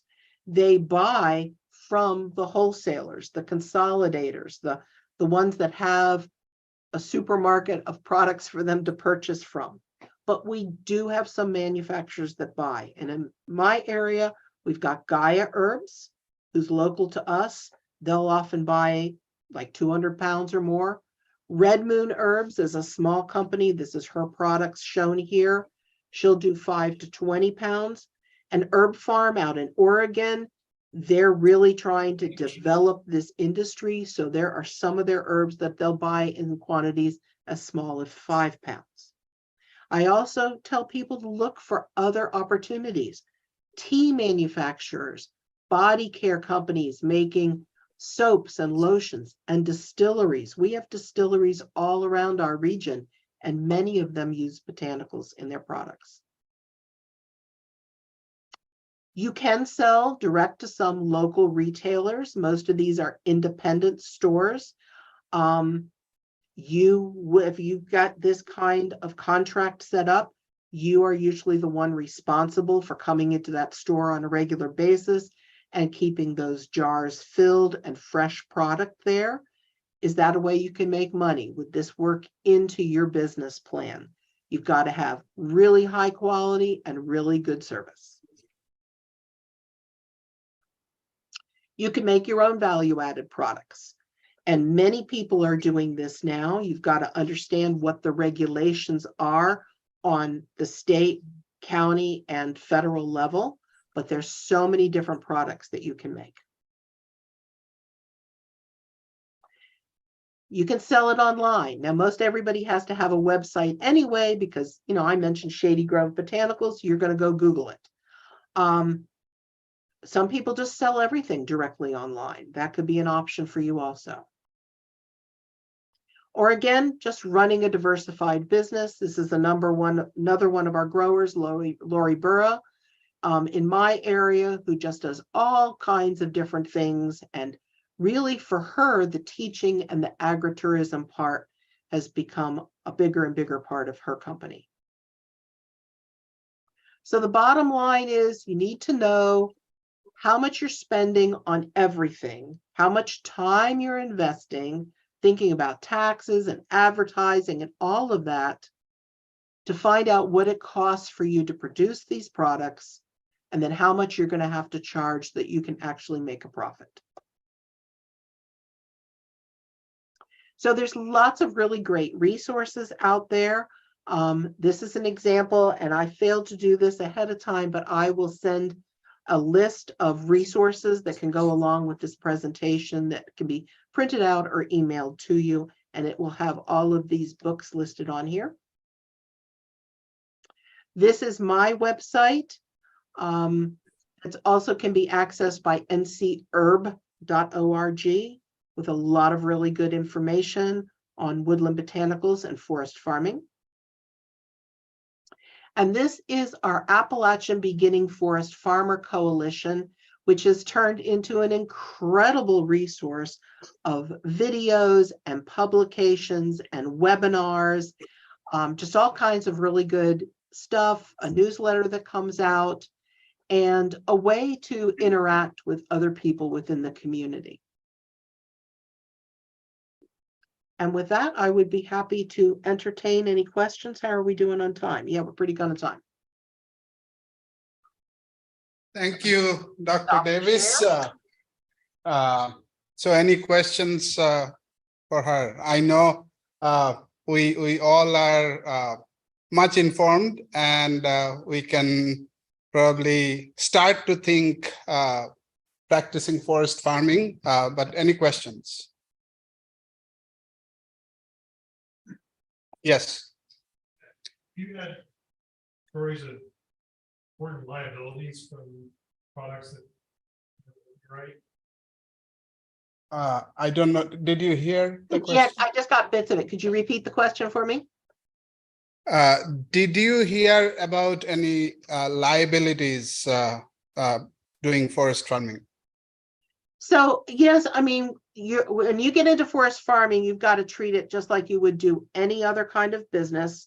So, you need to have all the proper insurances. If you're making value added products, you've got to make sure that you've got the proper insurances and you're following all the rules and regulations. So for the most part in our region, and I think across most of the country, you can make soaps and lotions without any problem at all, but I would have product liability insurance in case somebody had an allergic reaction or something.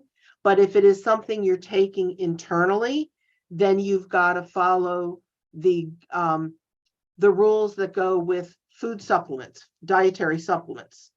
And then we also then have state and county regulations. So I can't make products that I'm going to take internally in North Carolina in my kitchen because we don't have a cottage industry rule.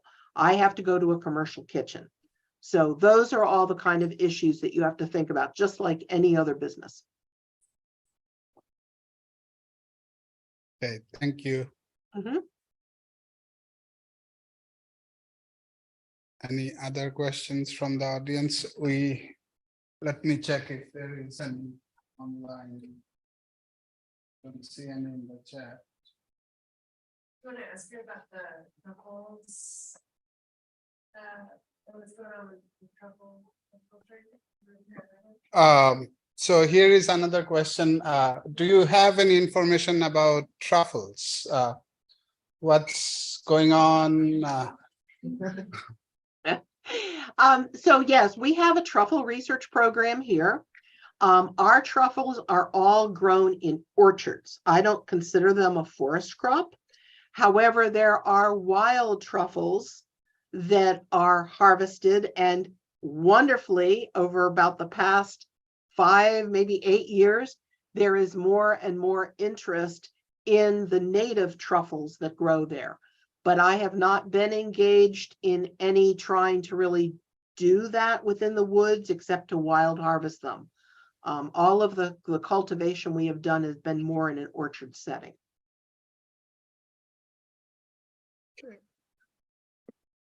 Thank you. Mhm. Any other question? So I think your presentation was so well put together. I mean, these were the only questions. Thank you very much again.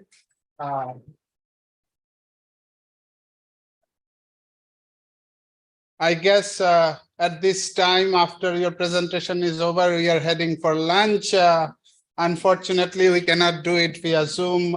Next year, we will have you here for sure. So we'll be in touch. And if you have time, I hope everything goes well with your family. And thank you again. Thank you. Hope to see you all tomorrow. Yeah. Thank you.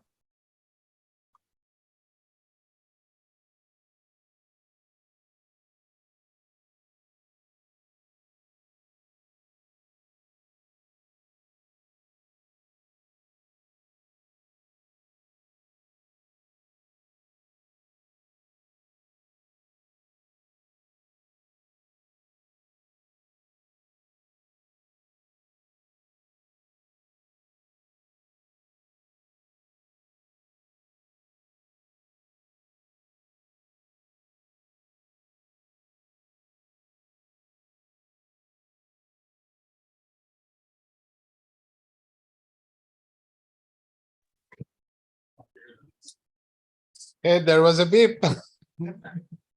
So I hope you had good networking going on. I saw everybody was busy talking to your neighbor and which is great to build and sustain a forest farming network in Missouri and in the Midwest. That's what we need. So with that, we have our next presenter is Brian Cruz from NRCS. And he will be talking about conservation planning and financial assistance for agroforestry practices. That, yes, if you need the, it should be sharing.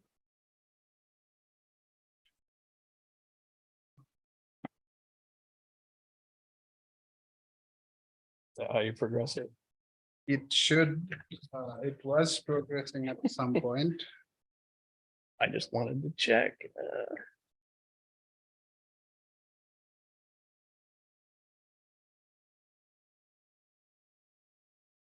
Anyways, I am, as it says, acting state forester for NRCS. So I'm not actually the state forester, but I did stay in a Holiday Inn one time.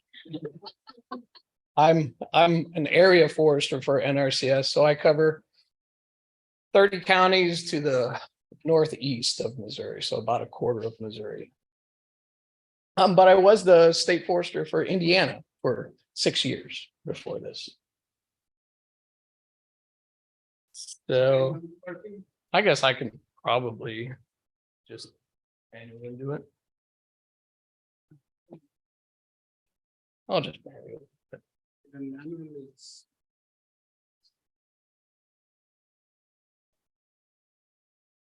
Yeah, now it's working. All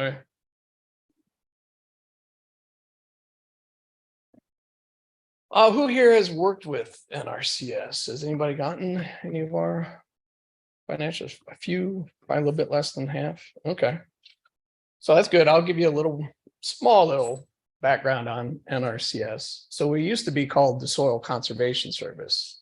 And before that, we were called the Soil Erosion Service. But this all started back in the Dust Bowl days, back in the 1930s. So we were there to, do this, plant a lot of windbreaks to help with soil erosion. So we are kind of based in the whole agroforestry windbreak way, our background is based in that. But we do tend now to be a lot more traditional row crop and cattle production kind of agency.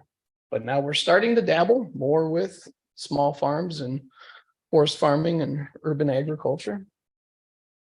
And about in the 1990s, we changed our name to the Natural Resources Conservation Service. So we just don't deal with soil erosion anymore. We have a much broader aspect to what we do. And it's our new logo is helping people help the land. So it's much more about hands-on helping people. We our mechanism by which we operate is through what's called the Farm Bill. And in the 2018 Farm Bill, it introduced this Office of Urban Agricultural and Innovation Production. So this is a nationwide USDA kind of aspect that we're going into. And it's led by NRCS, but it also includes agencies like the Farm Service Agency and the AMS Agricultural Marketing System and a few other agencies. And we didn't have our first advisory committee for this kind of new office until just last year. So urban agriculture is pretty new for us.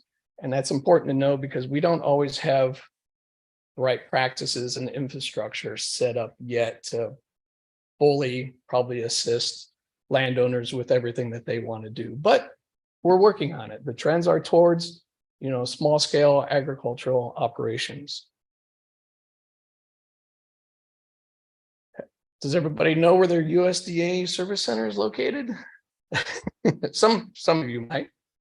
If you don't, kind of write down that key, service center. So that's kind of what we call our offices, as USDA service center. So if you go online and you do a search for USDA service center, you'll come up to this website. And in that you can click on the state, and then you can click on your county, and that county will give you all the local contact information for that office. Now most counties do have an NRCS office, but not every county does. So there's some counties, particularly in the Ozark areas, that share people, but there are somebody to help you in every county. So let's start out with conservation planning. So what we do in conservation planning is create conservation plans. Now, all of our programs and everything that we do is voluntary. So you don't have to work with us. And these conservation plans are usually very site specific. So exactly for your property, but they can be very comprehensive. So they can, go from everything from your row crops to your forest to all aspects and all land that you own. And it's action oriented. So we're actually we're giving you recommendations for practices to implement, and hopefully some cost share to implement those practices. And how we look at things is kind of how almost we originated. We originated in the Dust Bowl. So there was a problem and we were there to fix that problem. So we still kind of look at that way of servicing people right now as far as what's your problems, and we call that resource concerns. So we're very focused on fixing problems. So we're not always focused on being proactive, unfortunately, but that's something else to talk about. And then we also, all this will support technical and financial assistance. So yes, we can provide financial assistance, but we don't always have the experts to provide that technical assistance. So we use people like technical service providers or TSPs to also write you management plans and do some of this conservation planning too. So getting into these resource concerns. So here we got some, soil erosion, some overland flow going into like a gully erosion. We might be working with people on their cattle production and having to overgraze unproductive pasture lands, or we might be working with people on their forests that are overstocked or have some sort of resource concerns on it. In total, we have 47 resource concerns, but we group that into 6 different categories. And you might hear the word SWAPA plus E used sometimes, and that is an acronym for soil, water, air, plant, animal plus energy. And each one of those categories are split up into about 3 to 10 different resource concerns. So here's some examples of resource concerns for each category, but there are 47 total. So there's a lot of potential problems out there. What's not included is the human aspect of it a lot of times. So it's not about, you might come to us because you want an income, or, you want to increase productivity. Productivity is actually a resource concern, but generating income is not necessarily a resource concern. And we solve these resource concerns by implementing conservation practices. In conservation practices, we have standards for all of those. We have nationwide, there's over 160 different conservation practices. Here in Missouri, I don't think we have all 160, but we probably have something like 130, 120 different conservation practices. And they're to address resource concerns and provide guidance for different technologies and putting it on the land. And then also, you know, they provide standards. So they provide that minimum level that we want to meet. And I should kind of note, sometimes I stumble on some of these because Joe Alley, our state conservationist, our state forester, put this presentation together. So he wanted me to say something about conservation policy. I'm not exactly sure what to say about it, but yeah, our conservation practices aren't necessarily tied to our program policy. So we have different financial assistance programs to help pay for things, and they're independent, but they also get a lot of intertwined. So some people say, well, why can't you do that? It's like, well, we have a practice for it, but we might not actually have a payment for it. Here's what our typical conservation practice standard looks like. These are found on the internet. So if you want to do a search for FOTG, so if you do a search for NRCS FOTG, they should bring you to a site where you can look up all of our conservation practices, those standards. FOTG stands for Field Office Technical Guide. So way back in the day when we used to mail stuff to people, we would mail every office the standard for a practice, and they were to put it in this big binder. So that was their local field office guidebook of standards. And we still call it the Field Office Technical Guide today because of that. So in these standards, it kind of gives you a definition of the practice, gives you a purpose, it gives you conditions where the practice applies. It also gives you kind of criteria for implementing that practice. And it gives you what information you need to plan out that practice. And I think what Joe wanted me to concentrate on was the purposes. So you might come to us with a specific purpose and a specific need, and we have to match that up with those purposes found in that standard.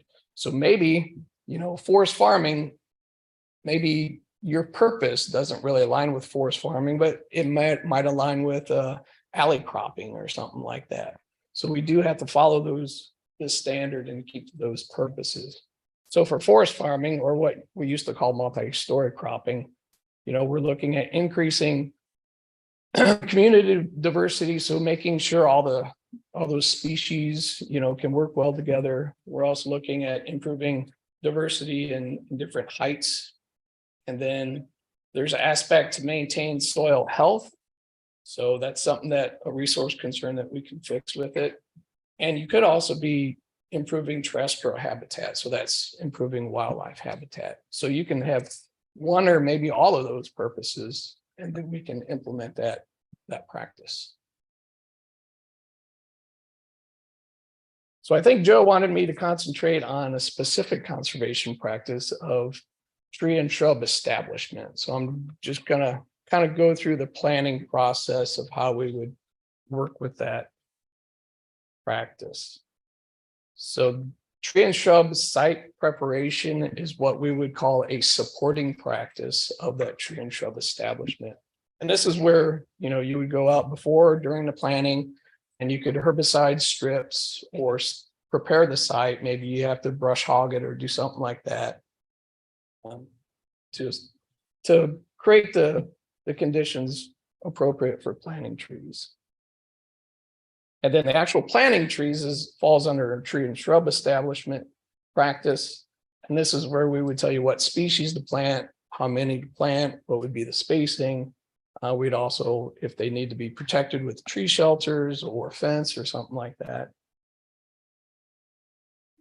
And then we also oftentimes do some follow-up treatments, and we use this herbaceous weed treatment for that. That herbaceous weed control can also be used in people's pastures too. Sometimes we got Sericea lespedeza coming into places. So it's not necessarily just for tree plantings, but it could have multiple purposes on the landscape.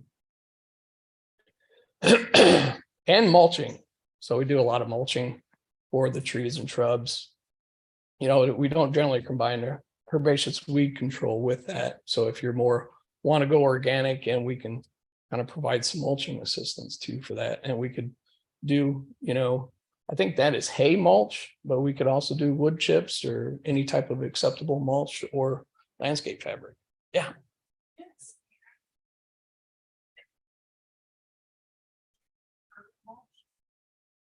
So, yeah, we have through one of our programs that I'll get into more.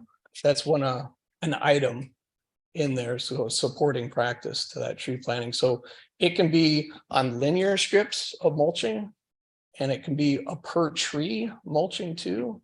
And we have a list of acceptable mulch material. So there's probably 6 or 7 different acceptable things, and each one of those has got the different thickness or what you need for that mulch. You could use that. Mhm. Mhm. Nope. We're just kind of the money people. When you sign up for our financial assistance programs, we kind of tell you, we do the planning for you, but the actual labor and work and finding those, you know, resources is up to you, but we'll provide money to pay for that. Yeah. So we won't pay for a wood chipper, but we will say, okay, you need so much wood chips and we'll pay for that amount. So you can use that towards paying for your wood chipper. Yeah. And labor is usually worked in with a lot of our cost share stuff too. So that's good. Yeah. Mhm. Yeah. Yeah. Mulching is kind of has the resource concern would be water management. So wherever you need a water management, which kind of plays into kind of pest control. So. And maybe we could do something like this with conservation cover. So if we know that a lot of invasive plants or something like that might seed into an area, it could be something where you could use conservation cover to put in a kind of a tree friendly cover that you can plant into, or maybe after you've planted, you can go down the rows of your tree planting and put in different cover. Yeah. So the herb buying companies, have lists of things that they want to buy from people that might surprise us. It changes based on market and conditions, health fads in other countries. Now, giving too much away since I decided FDA. There are species that are very typical in like pollinator plantings that are worth Mm-hmm. that are in the conservation cover species mixes. So like next, the barter or buyer, this practice, there's Yeah, you could potentially harvest the seed off of that conservation cover without a problem. What all of our practices have a lifespan though. Well, you still do it with, as long as you don't take out that conservation cover with it. You know, so all of our practices have a lifespan. I think conservation cover has a 5-year lifespan. So you would be required to have that in there for at least 5 years. But you can harvest as long as that's still functioning in there. You can do whatever you want. Yeah. And of course, you know, some of those higher priced seeds, you know, everything is, I'll get into the financial aspect of it. We're kind of jumping around a little bit. But so here are our main kind of agroforestry practices. You know, these would be our primary practices. And then we can do those supporting practices like site prep in with those. So we probably don't really need to discuss these, but you know, alley cropping. So it can be a big production alley cropping, or it could be on smaller acres, you know, smaller production scale too. Silvopasture. For silvopasture, you know, our standard does cover converting forest into silvopasture, but we don't pay for that right now. At least we do pay for planting trees into pasture to create shade for the cattle and for the forage. riparian forest buffer, so planting trees along streams, windbreaks. And we do have, it used to be called multi-story cropping practice, but now we call it forest farming. So here are some examples that Joe wanted to mention for activities that we have done here in Missouri. We have planted multi-story systems, for food producing trees and shrubs. These have been on annual crop ground going into these systems. So we're fixing the soil erosion resource concern. We've done some civil pasture. So they're wanting to plant trees and shrubs out there for civil pasture, but we use, walnuts and pecans and those sort of species in with that. Now, we haven't done any on existing forest land yet, because that kind of ties into these resource concerns that I'll talk about, down here. But we've improved some ginseng operations. Actually, I worked with a landowner down in Ozarks, and he planted a lot of ginseng as a native ginseng in his woods. And then he went away from it for several years and let it grow. Well, in between that time, multiflora rose and Asian bush honeysuckle came in. So we were able to assist him to get rid of some of that non-native understory with our programs. And then we've thinned out a few sugar maple plantations or native stands too with our forest stand improvement. And then unfortunately, Badger, we have not funded any new plantings of medicinal plants. So that kind of goes into the complication of we're using particularly EQIP to fix resource concerns. So we have to figure out what is the resource concern that we're fixing. And unfortunately, sometimes when you're tilling up the ground underneath, an existing forest, you're kind of causing more resource concerns than what you're fixing. And we also have, it's in our policy that we don't do land conversion. So if it's forest, we can't do anything to take it from a forest to a row crop or take it from a forest to a pasture. But we can assist with going the opposite direction. So we can assist when it's fixing resource concerns and we're going from like an annual row crop to a forest or something like that. So now let's talk about the money, the programs. We have two main programs that we deal with that would probably interest you guys. And that's EQIP, Environmental Quality Incentives Program, and CSP, Conservation Stewardship Program. So EQIP, it's all about promoting agriculture and environmental quality. That program is competitive. So we have so much money to spend and we got to figure out who gets the money and who doesn't, because we usually have more applications than what we have money. So we rank everything. So we put a number to what you're doing. And then the highest number gets ranked first and gets funded first. And then we go down the list of that ranking numbers until we run out of money. So it is competitive. Again, we're focusing on resource concerns. So what problems are we fixing? And that provides financial assistance. So it used to be kind of called cost share. Sometimes you'll hear it called cost share, but we don't actually take the cost and fund a certain percentage of it anymore. We have flat rates, and these flat rates are regional rates. So our region is Iowa, Missouri, Illinois, Indiana, and Ohio kind of share the same kind of rates. So it is an average across many states, which can work out for your benefit or not. I mean, if it costs you less money, then you got more money in your pocket. If it costs you more money, then unfortunately you less money. And these contracts can be variable in length. The maximum is up to 10 years, but we really don't like contracts over 5 years because there's this whole how we pay ourselves. And so most of the EQIP contracts are within 5 years. So that means you can plan out multiple practices within those 5 years. So like a tree planting, you might do the first year site prep, then you do the second year, you plant your trees, then the third year you do the herbaceous weed treatment to follow up on any herbicides. CSP.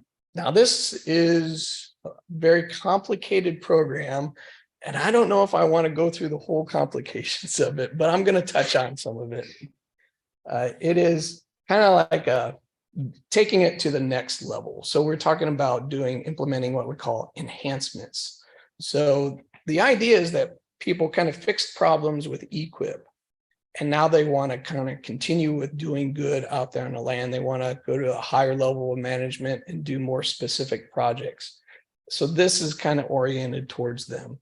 That doesn't mean that you have to start with the EQIP. You can start right out with CSP. So, but it is also competitive. It's a lot less competitive than EQIP because you already have to be doing a lot of good things to even get into CSP. And you have to enroll all your acres. So some people don't want to enroll all their acres. Some of these payments are based on all of your property and what you're doing out there.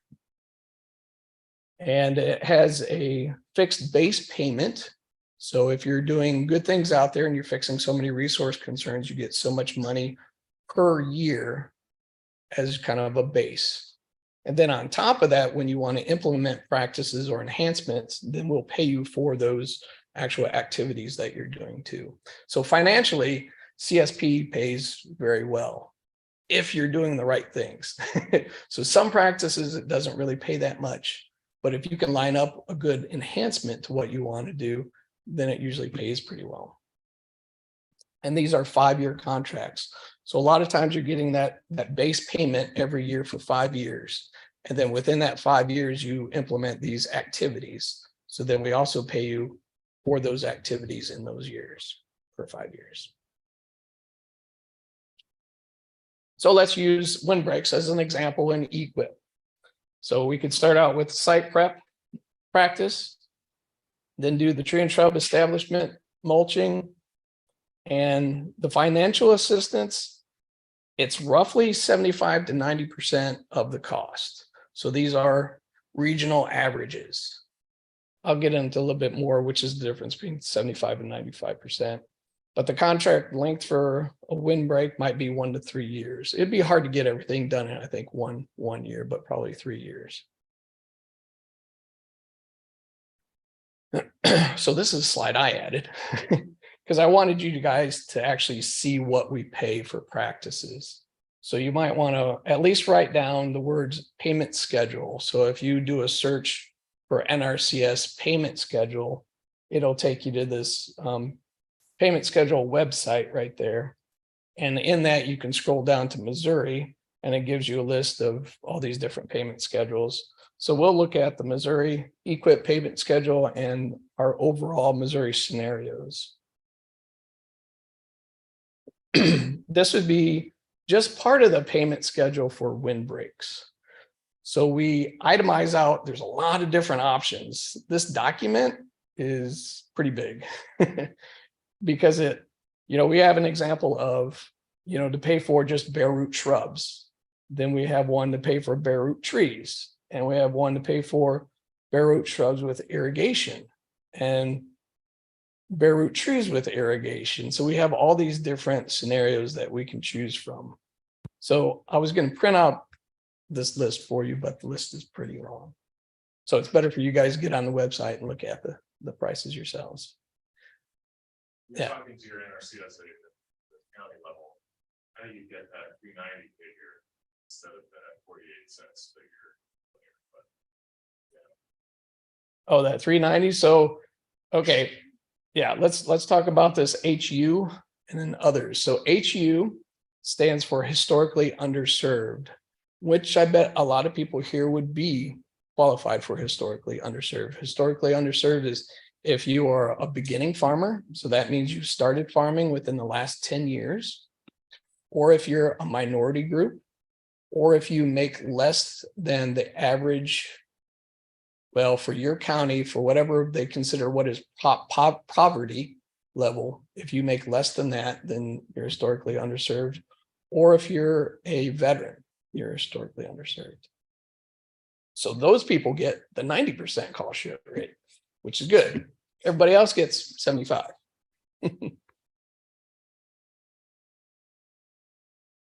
And I have to say, this wasn't the whole list of everything that's even within the windbreak. There was probably about 6 or 8 more different lines. So we try to match up exactly what you want to do with the cost share and, you know, the payment scenario.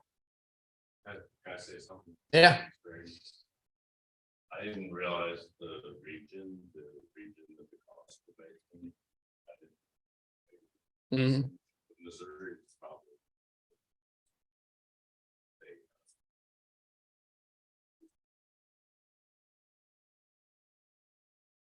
I would have to say these prices are okay for regular conservation. Because you look at what we're paying for, like a bare root tree, 35 cents, 40 cents. Okay, that's not too bad when you get your trees from the state nursery. But when you go down here to containerized trees, actually I have an example here of a windbreak. So this is the individual itemized broken down into a payment scenario. So this is that. If you go under this Missouri scenarios, then they break it out into all the different components that we're paying for.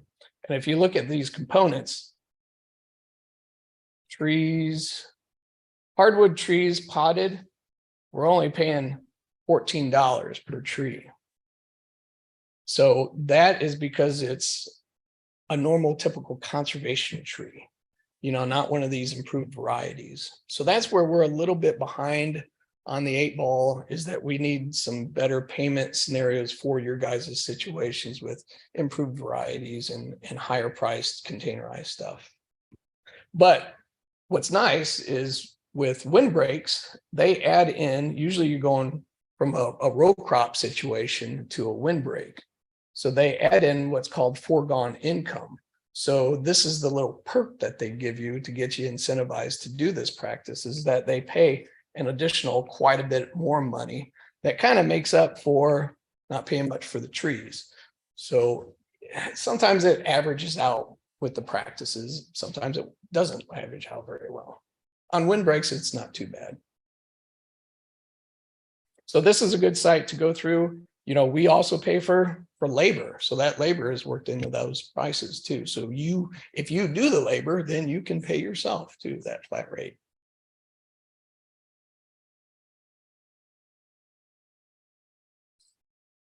And then if we look at windbreaks through CSP and that Conservation Stewardship Program, there is an enhancement called E612D, and that is to add food producing trees and shrubs into an existing windbreak. So this would be that enhancement. The payments is a pretty good payment. Typically, like I said, CSP pays well, so it's usually would exceed the average cost of what EQIP would pay for. And of course, you do get a base payment based on the acres and how many resource concerns that you're dealing with. So in that 5-year contract, so with CSP, you're at least getting $1,500 per year for those 5 years for that contract. That is kind of like your base. It gets complicated because what we do is, you know, those 6 resource concerns, we pay you $300 per resource concern. So it all depends on how many resource concerns you're solving and how much money you get base, but at least you get $1,500. And then we pay you for those enhancements. So, and the enhancements pay pretty well. I think on average, they're probably paying twice as much as what EQIP is paying. So if you've already been doing a lot of good things on your land and you don't see a lot of issues, you can move right into CSP and skip EQIP. Sometimes it doesn't flow very well, but sometimes it does. So that's something when you meet with your local NRCS field person, you know, tell them what you want to do, everything that, you know, you want to do out there, and hopefully they can match you up with the appropriate cost share program. So who gets the money and who doesn't? We have more applications than what we have money for. And, you know, the forestry, agroforestry, it's not really all that expensive when you compare it to people that are building terraces or waterways or moving around dirt, you know. We have some very expensive grazing systems where they're drilling wells and putting in water sources. So it's possible that if we just ranked everybody from highest to lowest, that we might not get any agroforestry practices funded. So the way that we can better distribute that money is by having these funding pools. So Missouri has a sub-account for agroforestry and perennial woody crops. And this is, I don't know if this is the money that we've spent or that we've set aside. We typically do use up all the money in an account. So this is, it may not matter, but we have obligated at least this amount of money towards this fund pool during these years. So as you can see, it is increasing over time. So I expect to, in the future, we'll be funding more of these urban agriculture, small agricultural, agroforestry work. Okay, I'm Brian Cruz. Joe Alley is the state forester. I'm the acting state forester until June. So you can send me questions, and after June, send them to Joe. So let's go through some questions you guys got.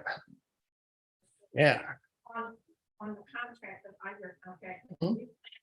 The plants and stuff in the trees, is that cost based on a one-time planting, or if any of them die, do you come back and replace the one that died? It's a one-time planting. Yep. And we will put on your planting documents what an acceptable survival rate is.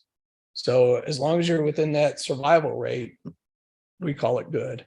If it's, you know, below that survival rate, then we say, okay, you have to on your own money and time and get it back up into shape. Yeah. Do you guys pay something for carbon sequestration services? We don't have anything yet. You talked about like some sort of planning document. Not yet. I can see that being developed in the future. We do have, well, Josh, he's a TSP for forest management plans. So we do pay a lot for forest management plans. We do a lot of comprehensive nutrient management plans. So when they're putting, you know, their nutrients on row crop land, we do pay for those. We have a couple of other kind of planning documents that we use, that we fund through using a technical service provider, but I don't think we have that one quite yet.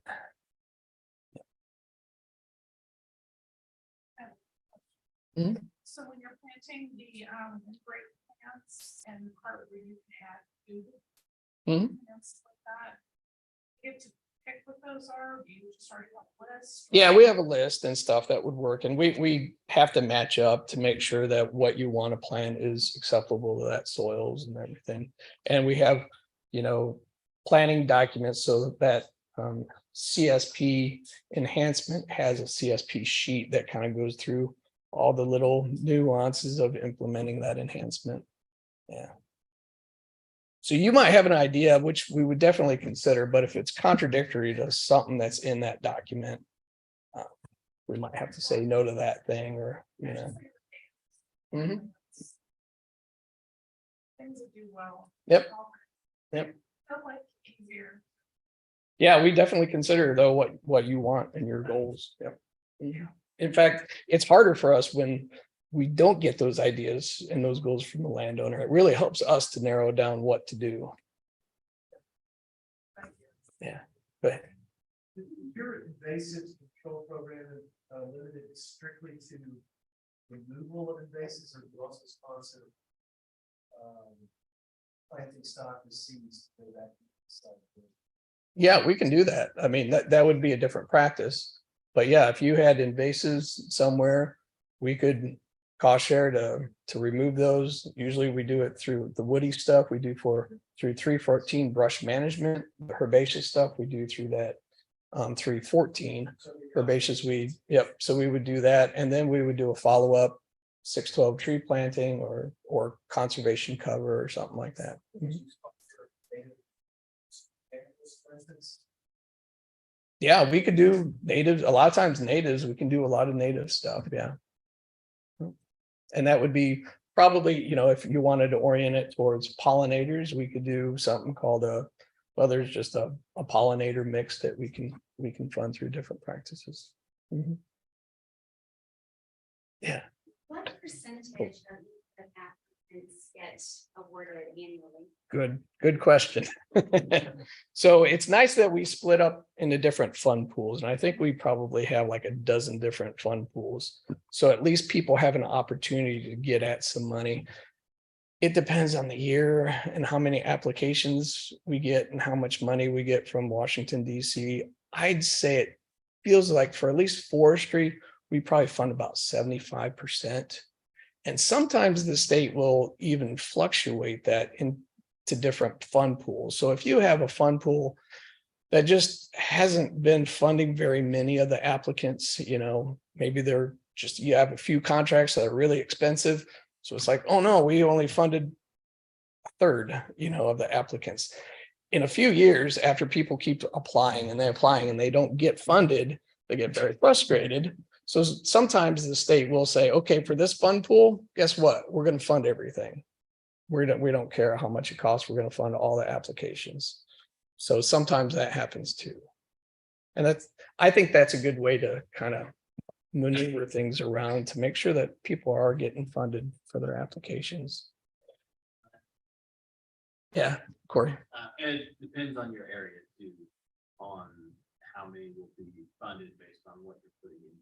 So like if you're in a very forested area and there's a lot of forestry applications, funded maybe smaller than northern Missouri, and put in a forestry application there, and there's very few, then you have a much higher chance of getting funded in that pool. So it really kind of depends statewide and what you're putting in your area. So, Yeah, and we've kind of changed some of that too. It used to be these fund pools were very strict. Now they're a little bit flexible where you might do a practices that could be funded through multiple fund pools too. So it's a little bit more dynamic now. Yeah.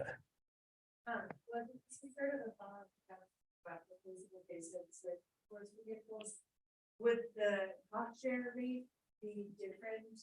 Like if you went that route for purchasing the planting stuff for those botanicals versus like going through the forest garden?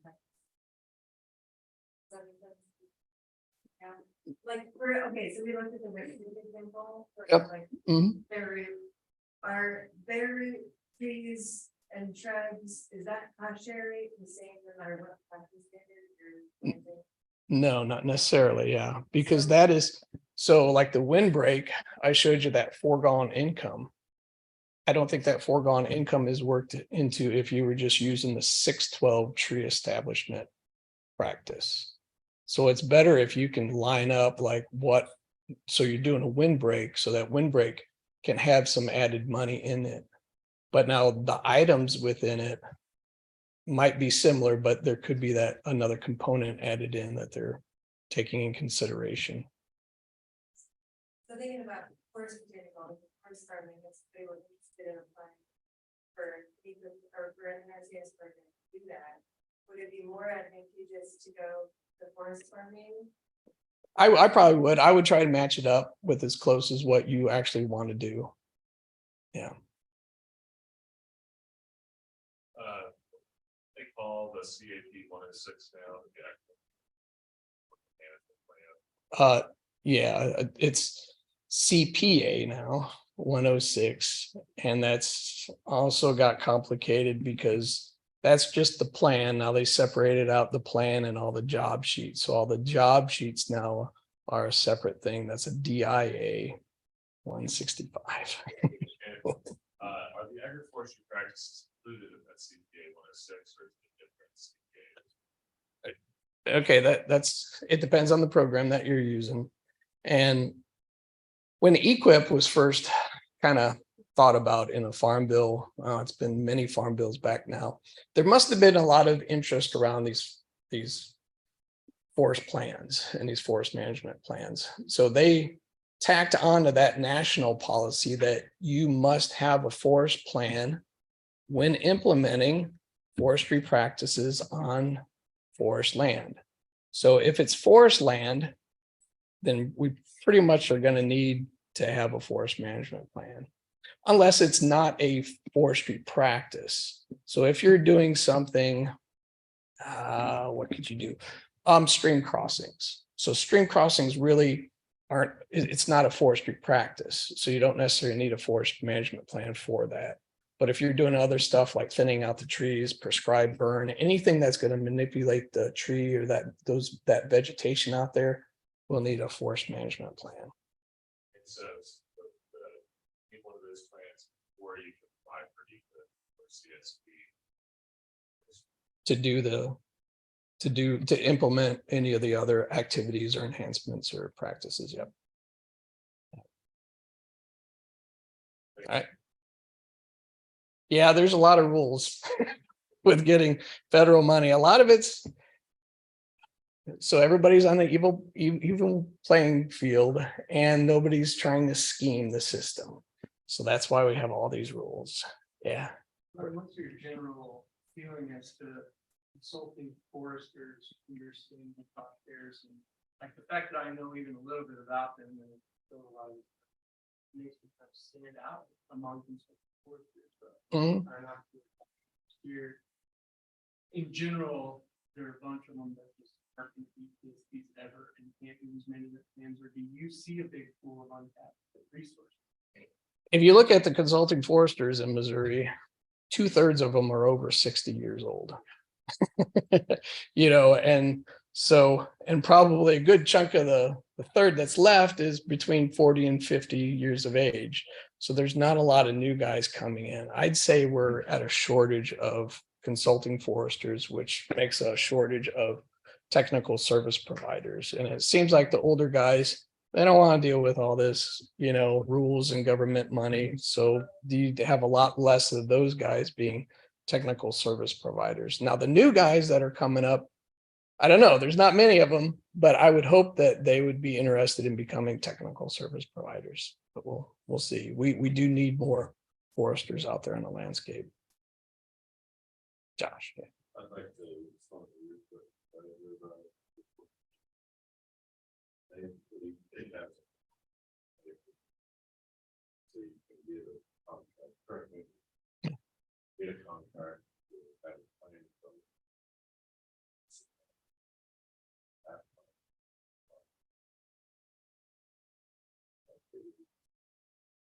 Yeah. It doesn't. Yeah, go ahead. I asked that question because my local NRCS office says that they routinely don't fund some management activities, but they have a separate pool of money that always funds the plan. So you cover them with the plan, but they're funded it. Yeah. So we have ranking questions where we, you know, have to give that number to that application. So if they come in with a plan in hand, well, that's good. So they get a little bit higher ranking than somebody else that doesn't.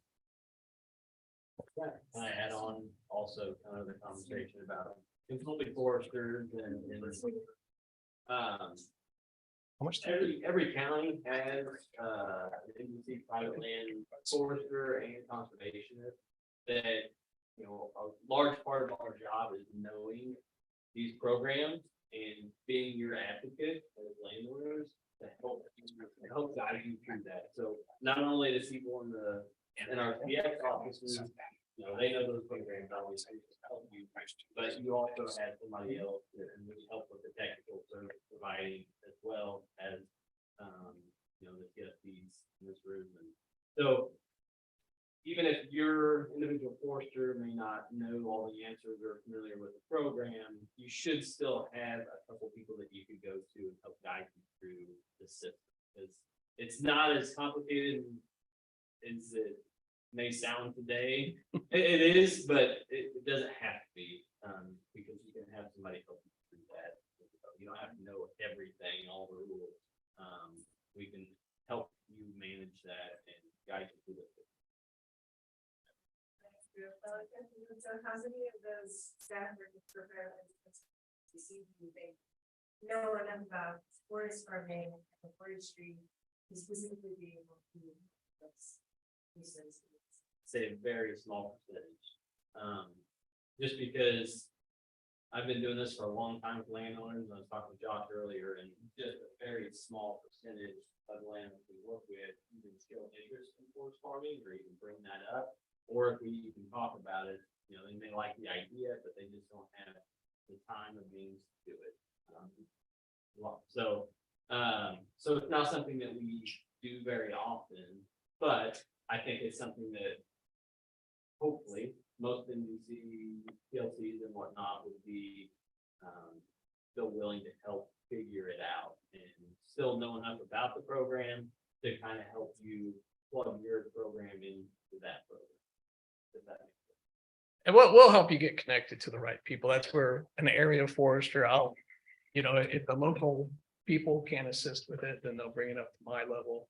And then I'll usually assist with it. If I can't assist it with it, then I'll go to one of the experts and talk about it and to figure it out. Thank you, Brian.